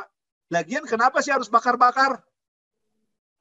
Bahkan kalau ada pemimpin pun menyuruh bakar, harusnya orang-orang muda berkata, itu milik saya kok, kenapa saya harus bakar? Emang siapa pemilik dikatakan fasilitas umum? Kita semua kan? Kenapa kita bakar milik kita? Kalau mereka mau bakar milik kita bersama-sama, permisi sama kita dong untuk bakar. Kan itu uang marrojahan juga tuh, bayar pajak itu. Saya bayar pajak, Pak Andri. Anak saya juga bayar pajak. Enak aja orang-orang itu membakar milik saya. Itu milik kita sama-sama. Jadi kalau kamu mau memberikan aspirasi, oke, lakukan itu. Main bakar. Bahkan kalau ada pemimpin hebat pun menyuruh bakar, tunggu dulu. Permisi dulu sama rojahan, saya bayar bagian di situ. Saya jadi panas kalau ngomong kata-kata ini. Main bakar-bakar gitu. Emangnya bukan duit kita itu. Duit Indonesia itu kan. Permisi sama kami dong kalau mau bakar-bakar. Thank you, Andre. Menarik. Ini udah mulai tambah naik nih. Seru nih, tambah seru nih. Tinggal memang Bang, ini kan kita perlu sedikit ini dulu lah ya, agak rileks dikit lah. Gitu. Jadi ini saya kembalikan dulu nih ke MC. Kalau lihat dari rundown kan ada kuisnya dulu, terus kemudian baru nanti kita lanjut ke sesi kedua Q&A, di mana ini nanti akan dari para partisipan yang akan mengajukan pertanyaannya. Ini banyak hal yang kita sudah pelajari hari ini, terinspirasi, kebakar istilahnya tadi sama Bang Marjahan ini, value, prinsip-prinsip kehidupan yang bisa kita gunakan bukan hanya untuk diri kita, tapi itu akan bermanfaat, bernilai untuk masa depan, bukan hanya kita, tapi juga negeri kita, bangsa kita. Thank you banget. Silakan Arlin, take over. Oke, baik. Terima kasih Pak Andri dan terima kasih Bapak Marjahan atas sesi talk show-nya. Hidup bagaikan keping puzzle. Hidup itu satu kali, mati satu kali. Mari kita berbuat sebaik-baiknya supaya kita hidup sebaik-baiknya dan mati sebaik-baiknya. Mantap sekali, Pak. Kalau dilihat nih ya, sebenarnya moderator dan narasumbernya udah kelihatan akrab gitu ya sebenarnya. Iya, benar banget. Kelihatannya sih kayak udah sangat kenal dari kecil gitu ya. Kayak chemistry-nya itu udah dapet banget. Iya, panggilannya udah pakai abang ade gitu ya. Tapi teman-teman ya, berbanget kata Pak Andri, kita bakal ada sesi Q&A buat teman-teman yang udah contemplating dan penasaran. Cuman sebelum sesi Q&A ini, kita mau ada sesi break dulu. Jadi kuisnya ditiadakan, kita mau ada sesi break saja selama 5 menit. Untuk itu kalian bisa ke toilet atau mau nyemil-nyemil, silahkan. Kita kasih waktu 5 menit untuk kalian semua. Silahkan ya teman-teman. Ya, sekarang kita mau memasuki sesi Q&A. Jadi tadi kan Bapak Marjahan sudah sharing tentang banyak hal nih. Sangat menarik ya pastinya sharingnya. Nah, kira-kira kalian tuh ada nggak yang ingin bertanya lagi kepada Pak Marjahan? Oke, selain itu, jika ada yang mau bertanya, teman-teman, bisa langsung ditulis pertanyaannya di dalam Google Form yang bisa diakses linknya pada layar atau pada kolom chat yang sudah disediakan oleh panitia. Dengan demikian, kami akan mempersilakan kembali kepada Bapak Moderator, Bapak Andri, untuk dapat memfasilitasi sesi ini. Waktu dan tempat kami persilakan, Pak Andri. Oke, thank you. Semoga tadi rehatnya betul-betul buat kita segar lagi ya untuk kita lanjut. Nih, saya percaya sih semakin seru nih, karena pasti pertanyaan-pertanyaan yang diajukan teman-teman partisipan ini betul-betul sesuatu yang pengen diketahui. Bang, ada pertanyaan nih, Bang.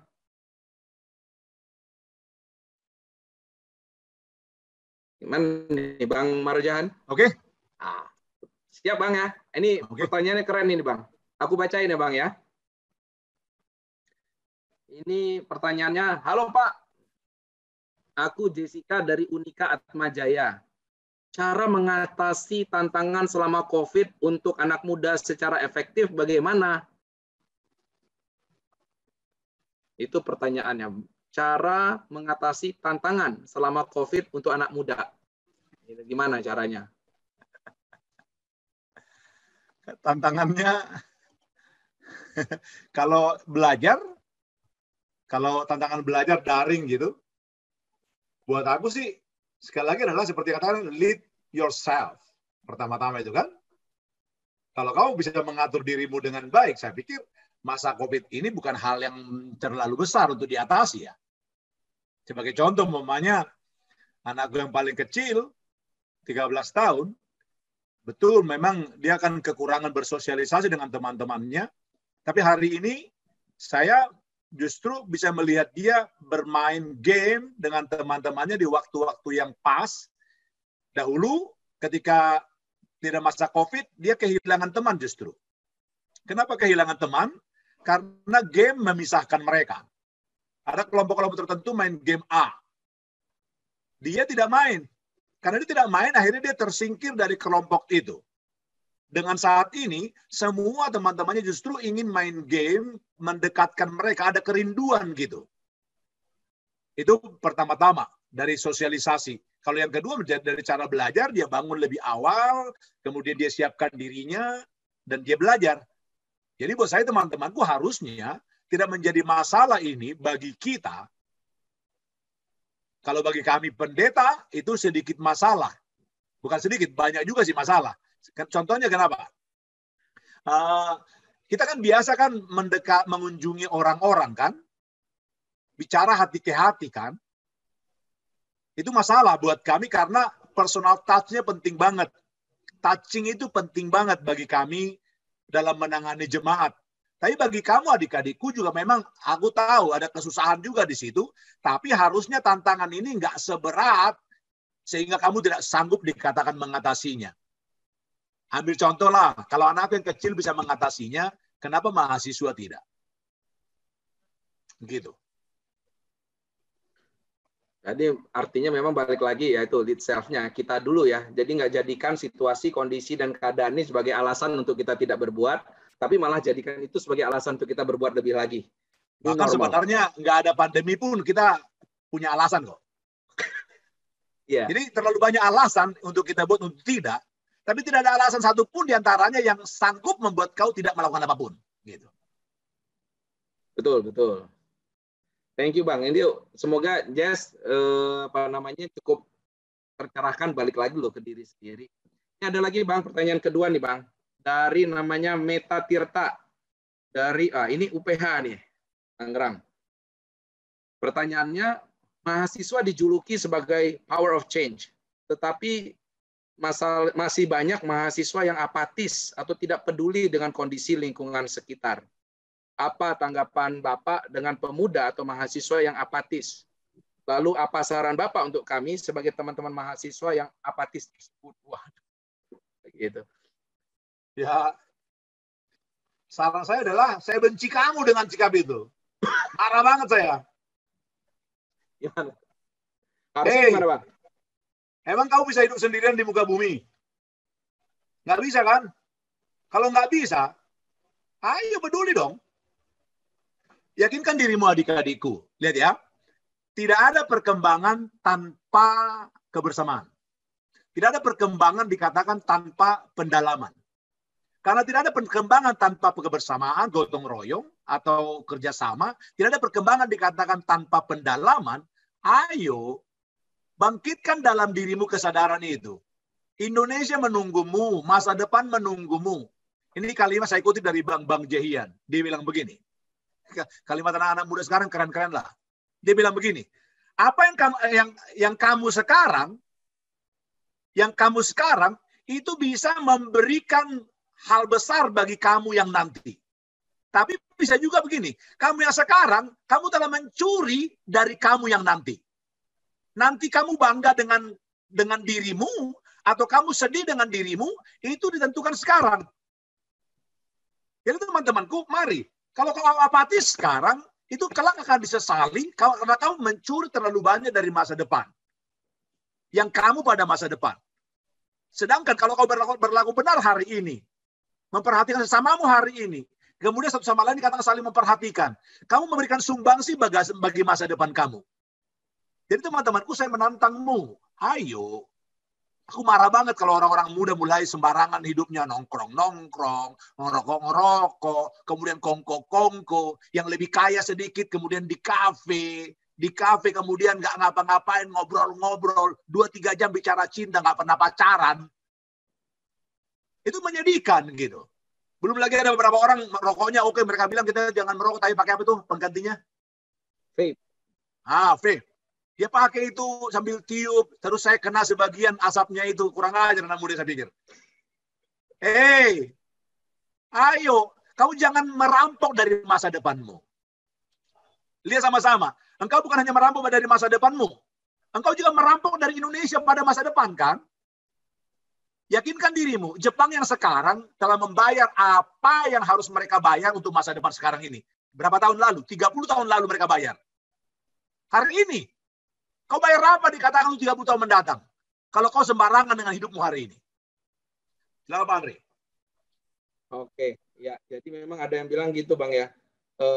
Siapa kita hari ini, apa yang kita tabur di masa lalu. Dan siapa kita di masa depan, karena apa yang kita tabur hari ini. Kira-kira gitu Bang ya.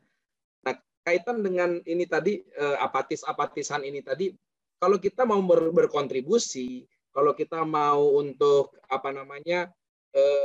memberikan dampak gitu. Apa memang harus istilahnya terjun langsung ke lapangan atau bisa cara-cara yang lain, Bang? Ini contohnya misalnya nih kan kemarin ini mahasiswa-mahasiswa kan banyak yang demo. Apakah memang harus caranya turun ke jalan demo baru namanya itu nggak apatis? Kalau kau demo dan pengertian kau demo, aku sih setuju aja. Tapi persoalannya gini loh. Apakah pemerintah kita maling? Itu pertama. Apakah pemerintah kita maling? Yang kedua, apakah pemerintah kita itu berpikir parsial? Artinya hanya kelompoknya sendiri, memikirkan hanya kotanya sendiri, atau hanya memikirkan keluarganya sendiri. Kalau dia bukan maling, kalau dia memikirkan Indonesia, kemudian fakta di lapangan berkata, terbangunlah seluruh Indonesia, walaupun tidak sempurna saya tahu, terbangunlah Indonesia. Maka sekarang boleh nggak? Berikan ruang sedikit bagi hatimu, bagi pikiranmu, dalam wawasanmu, untuk menerima kekurangan dari apa yang mereka putuskan. Tidak sempurna memang keputusan itu. Tapi minimal ada sesuatu yang besar yang sudah terjadi sehingga engkau menahan dirimu untuk tidak berlaku sembarangan dengan orang-orang yang telah berjuang bagi Indonesia. Kasian kan? Memangnya numpang tanya adik-adikku, memangnya para pemimpin kita ini tidak kelelahan kah memikirkan Indonesia? Kelelahan kan? Engkau akan tiba saatnya akan menjadi kelelahan karena kau akan menggantikan kami semua sebagai orang-orang yang lebih tua. Akan tiba saatnya. Boleh nggak menghargai kelelahan ini? Mereka bukan maling. Mereka tidak berpikir terkotak-kotak atau kelompoknya sendiri. Kita melihat di lapangan begitu banyak yang terjadi, perbaikan di sana-sini. Tahan dirimu, memberikan ruang dalam dirimu bagi kelemahan yang terjadi. Lagian gini teman-temanku, kalau protesmu sesuatu yang besar, yang bagus banget, semua kita akan bicara hal yang sama. Tahun 98 terjadi goncangan oleh mahasiswa. Hari itu mahasiswa sangat dihormati, semua masyarakat menghormati mahasiswa. Kenapa? Dibilang mahasiswa keren banget. Tapi hari ini, bandingkan itu bersama-sama temanku. Dan lagian, seperti Pak Andi tadi katakan, apakah harus turun di lapangan? Saya pikir juga tidak.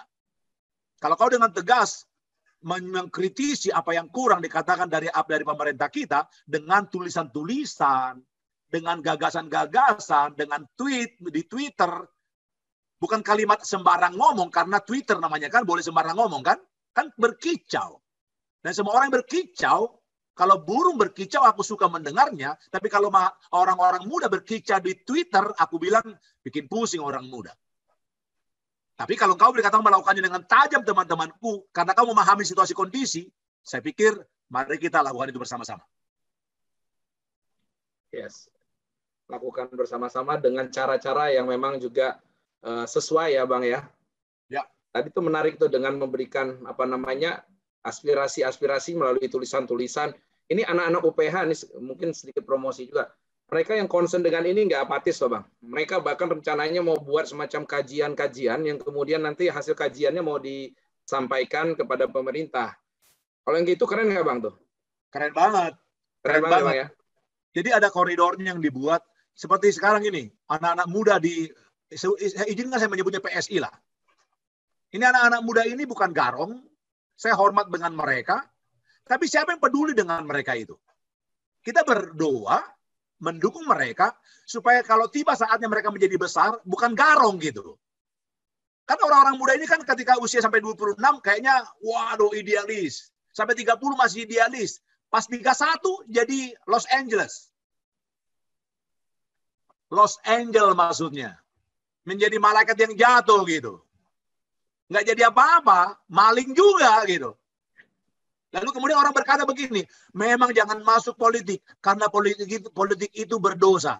Tidak, kau harus masuk ke politik. Kenapa? Karena politik muncul dari kata policy, artinya apa? Politikus yang membuat policy untuk kehidupan Indonesia.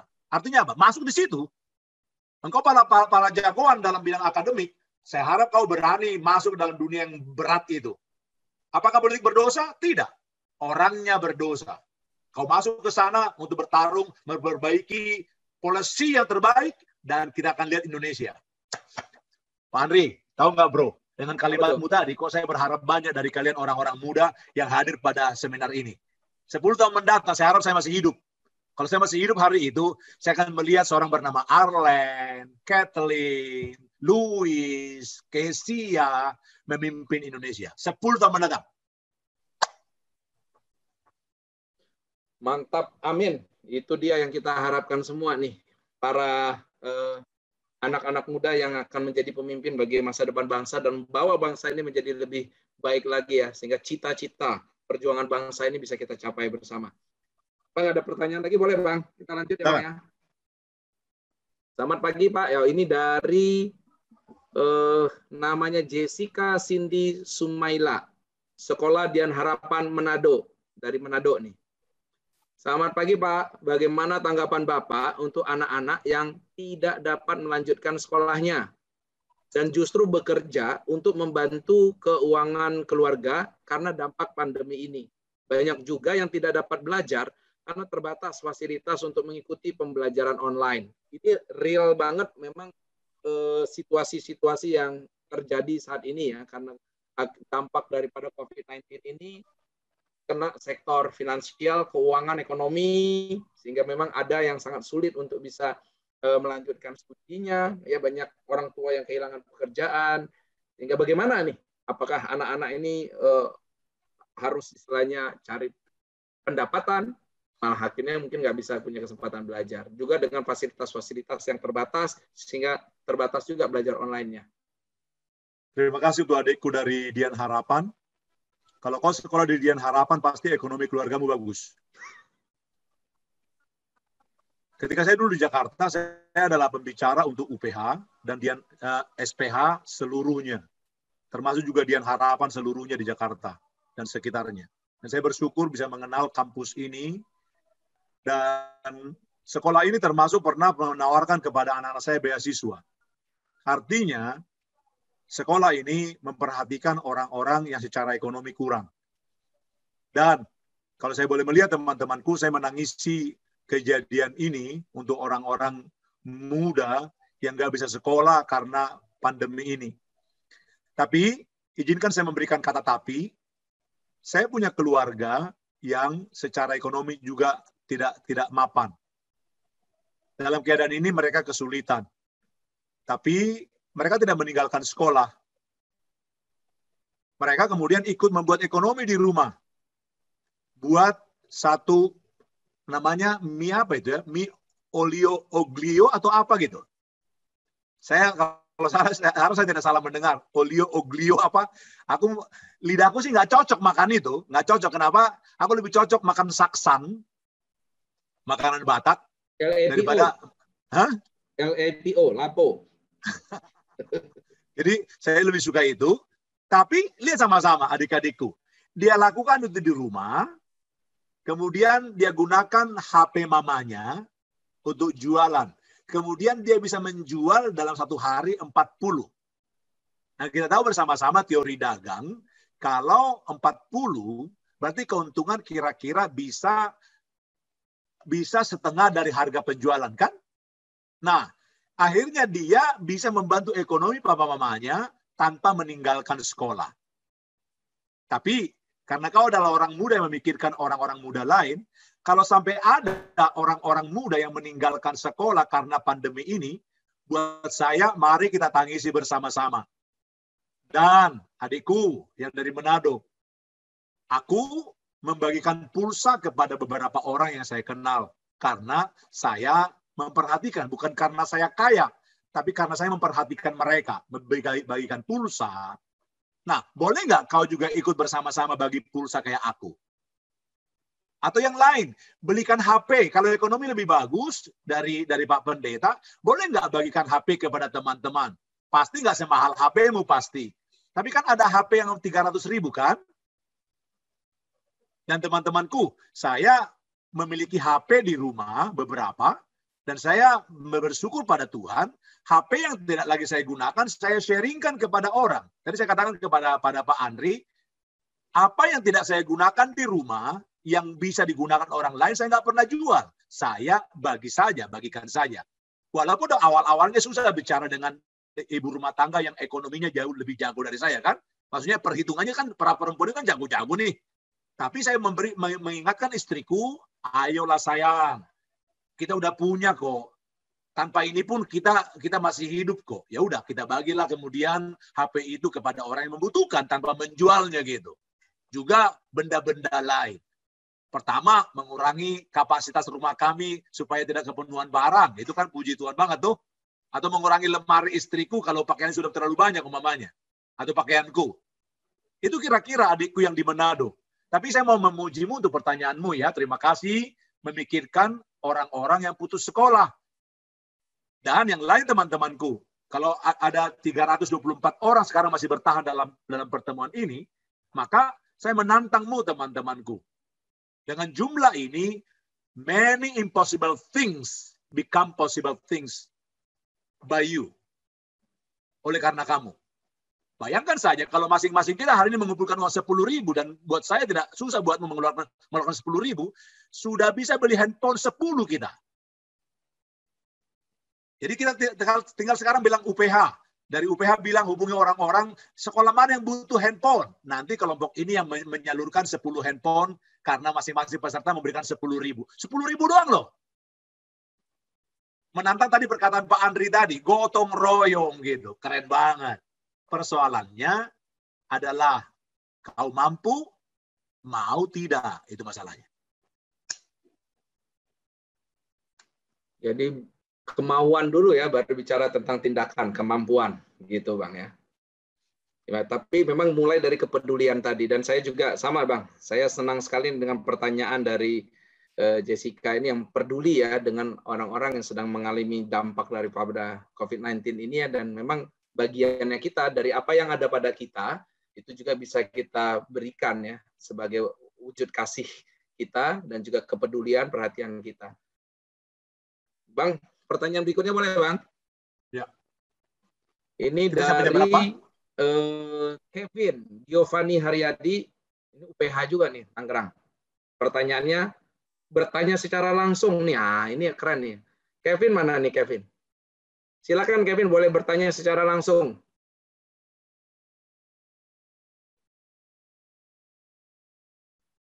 Halo Kevin, mau ditanyain sendiri atau dibacakan oleh Kevin saya? Giovanni Haryadi. Langsung Kevin. Kevin Giovanni Haryadi. Terima kasih atas kesempatannya Pak Andri Panjaitan selaku Director Student Life, dan kepada narasumber yang saya hormati juga Pak Marojan Sijabat selaku ayah dari Jerome. Jadi begini Pak, jadi yang pertanyaan saya adalah strategi efektif apa yang bisa dilakukan oleh anak-anak muda? Apalagi minggu depan gitu kan kita memperingati Sumpah Pemuda begitu ya. Dan juga di tengah pandemi saat ini, kira-kira menurut Pak Marojan sendiri, strategi efektif apa sih yang bisa dilakukan untuk anak-anak muda gitu? Dimulai dari rangka awalnya dulu juga, Pak. Nah, apa-apa. Ngomong-ngomong di belakangmu ada Nihongo Mantapu saya lihat. Oh iya, Pak. Iya. Begini. Soal itu, saya adalah salah satu penggemar dari anak Bapak, yaitu Jerome. Dan ini ayahnya, nak. Kau juga penggemar, saya penggemarmu. Kenapa? Saya penggemar orang muda. Jadi kalau teman-temanku semua ada yang tidak punya fans, aku ini fans orang muda. Jadi saya mau ngefans sama kamu ya. Jadi Kevin, kamu punya fans bernama Rojan Sijabat ya. Iya. Terima kasih pertanyaanmu, Kevin. Lagi-lagi pertanyaannya akan memberikan jawaban yang berulang ya, Kevin. Kalau minimal gini, kamu kan sudah ada pertanyaan bagaimana memulai. Itu saya pikir pertanyaan itu pertama-tama sudah memulai itu kan? Kau bertanya sudah ada kepedulian di situ. Betul. Nah sekarang tinggal boleh nggak melangkah lebih lanjut? Ada panitia, kalau nggak salah panitia ada 39 nih. Berembuk dong. Boleh nggak kita buat langkah nyata daripada hasil leader talks ini? Langkah nyata. Tadi saya menantangmu hal kecil sebenarnya mengumpulkan 10.000. Kita pasti butuh orang untuk mengumpulkannya kan. Yang kedua umpamanya hubungi pihak lain. Itu langkah-langkahnya. Langkah-langkah yang kita bisa buat mewujudkannya. Persoalannya sekarang Kev adalah kita jagoan seminar masalahnya. Kita jagoan seminar, kita jagoan ke gereja, jagoan ke tempat ibadah. Pas pulang, lihat ya, ini kesedihan seorang pendeta. Di gereja kayaknya merem-melek gitu, angkat tangan, puji Tuhan, haleluya. Tapi keluar dari pintu gereja langsung berdosa gitu. Bahkan bawa mobil saja nggak sanggup menahan klaksonnya untuk tidak klakson. Padahal masih ngantri di antara jemaat gitu. Nah, jadi Kev, boleh nggak hari ini ada kesadaran pada kita pertama-tama, kita bukan jagoan seminar. Aku mau deh ambil bagian Kathleen, ambil bagian Arlen. Untuk hal-hal yang kita bicarakan hari ini, ada langkah nyatanya dari pertemuan ini. Kecuali jangan-jangan UPH juga jagoan seminar gitu. Kalau kau juga jagoan seminar, harapanku agak sedih gitu. Kevin, yang pasti abangmu, Jehian sama Jerome, mengambil langkah konkret. Contohnya apa sih? Kemarin ada gempa bumi, langsung mereka siapkan sedikit dana, atau banyak dana sebenarnya menurut versi saya, lalu dikirim ke sana gitu. Jadi ada langkah-langkah nyata mereka buat, mamanya gini. Mereka sedang merancang membuat satu beasiswa untuk teman-teman. Doakan supaya mereka sanggup melakukannya. Itu langkah nyata dari seminar-seminar yang mereka lakukan selama ini. Mereka lihat ada kebutuhan, lalu mereka siapkan bagaimana memenuhi kebutuhan, lalu mereka akan meng-hire orang-orang, men-sounding dulu pertama-tama, untuk bisa menolong dikatakan pemikiran mereka, lalu kemudian mereka mewujudkan itu dalam langkah yang senyata-nyatanya. Dan mereka tahu persis bahwa Indonesia memiliki banyak orang-orang pandai yang kemudian putus tidak kuliah karena tidak ada dana. Dan mereka berharap mereka punya platform untuk hal itu, untuk bisa mewujudkan teman-teman bisa kuliah di jenjang yang lebih hebat begitu. Thank you, Kevin. Terima kasih kembali, Pak. Oke, Kevin, sudah mantap ya? Sudah mantap sekali, Pak Andri. Terima kasih atas kesempatannya. Siap. Arigatou gozaimasu. Arigatou gozaimasu. Oke. Kata Bang Jerome, kalau ngomongnya jangan jelas-jelas. Ketahuan nanti bukan orang Jepang. Oh, gitu. Jadi ngomongnya harus mas gitu. Mas. Iya, betul sekali. Baiklah, Bang, ini sebenarnya masih sangat banyak hal nih, menarik banget untuk kita bisa diskusikan bersama. Dan kita memang perlu tertib dengan apa yang sudah diatur lah oleh pihak panitia. Jadi mungkin untuk kesempatan kali ini diskusi kita dan tanya jawab kita. Makasih banget Bang Marojan sudah kasih banyak pencerahan-pencerahan yang bisa menginspirasi kita, memotivasi kita untuk melakukan banyak hal. Paling tidak catatan saya beberapa adalah, pertama yang paling penting ini bicara tentang bagaimana kita menyadari keberadaan diri kita, bahwa kita itu adalah punya kehidupan yang diberikan oleh Tuhan dan punya tujuan kehidupan itu, sehingga bagaimana kita bisa menjalani kehidupan kita itu sesuai dengan tujuan. Dan kaitan dengan bersatu dan bangkit ini, memang kita bersatu itu kalau sama-sama punya tujuan. Jadi artinya bagaimana tujuan kita sendiri dan tujuan teman-teman pemuda-pemuda yang lain adalah tujuan yang juga menuju ke arah yang sama, arah yang satu. Artinya ini bicara tujuan berbangsa dan bernegara kita. Itu membuat kita bersatu dan kemudian kita bisa bangkit. Tadi Bang Marojan bilang ya nggak hanya sekedar seminar-seminar, bangkit ini bicara tentang kita take action, mengambil sebuah tindakan. Bangkit berarti kita do something. Tidak ada alasan untuk tidak melakukan sesuatu, tetapi kita punya banyak alasan untuk melakukan banyak hal. Harusnya seperti itu. Dan sekedar sedikit mau nyampaikan aja nih Bang, UPH juga tidak hanya seminar, sebetulnya kita juga banyak bertindak. Teman-teman BEM bergotong royong juga dengan teman-teman HMPS, HMF, bahkan bukan dari Lipo Village juga, dari kampus Medan, kampus Surabaya, gotong royong sama-sama. Kita juga memberikan support ya ke tenaga medis di rumah sakit, juga ke bencana. Baru saja kita memberikan bantuan melalui Wahana Visi Indonesia, World Vision, untuk mensupport korban dari bencana alam.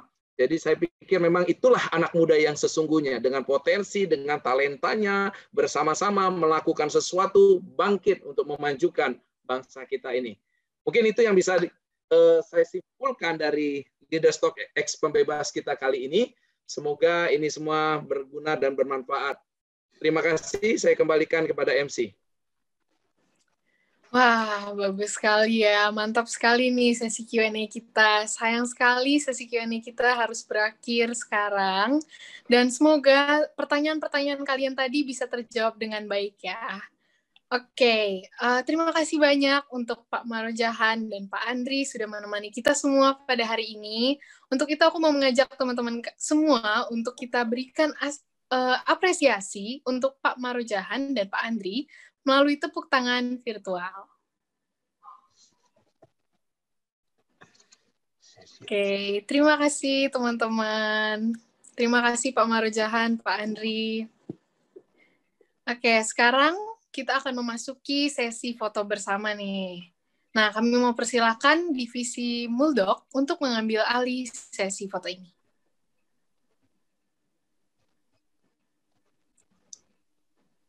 Baik, terima kasih. Saya akan memimpin acara sesi foto bersama pada acara hari ini. Dimohon teman-teman semua menyalakan kamera terlebih dahulu. Pada layar galeri saya terdapat 13 halaman. Saya akan mulai foto dari halaman pertama. 1, 2, 3. Halaman kedua. 1, 2, 3. 1, 2, 3. Halaman ketiga. 1, 2, 3. Halaman keempat. 1, 2, 3. Halaman kelima. 1, 2, 3. Halaman keenam. 1, 2, 3. Halaman ketujuh. 1, 2, 3. Halaman ke-8. 1, 2, 3. Halaman ke-9. 1, 2, 3. Halaman ke-10. 1, 2, 3. Halaman ke-11. 1, 2, 3. Halaman ke-12. 1, 2, 3. Halaman ke-13. 1, 2, 3. Baik, sesi foto telah selesai. Terima kasih, saya kembalikan kepada MC.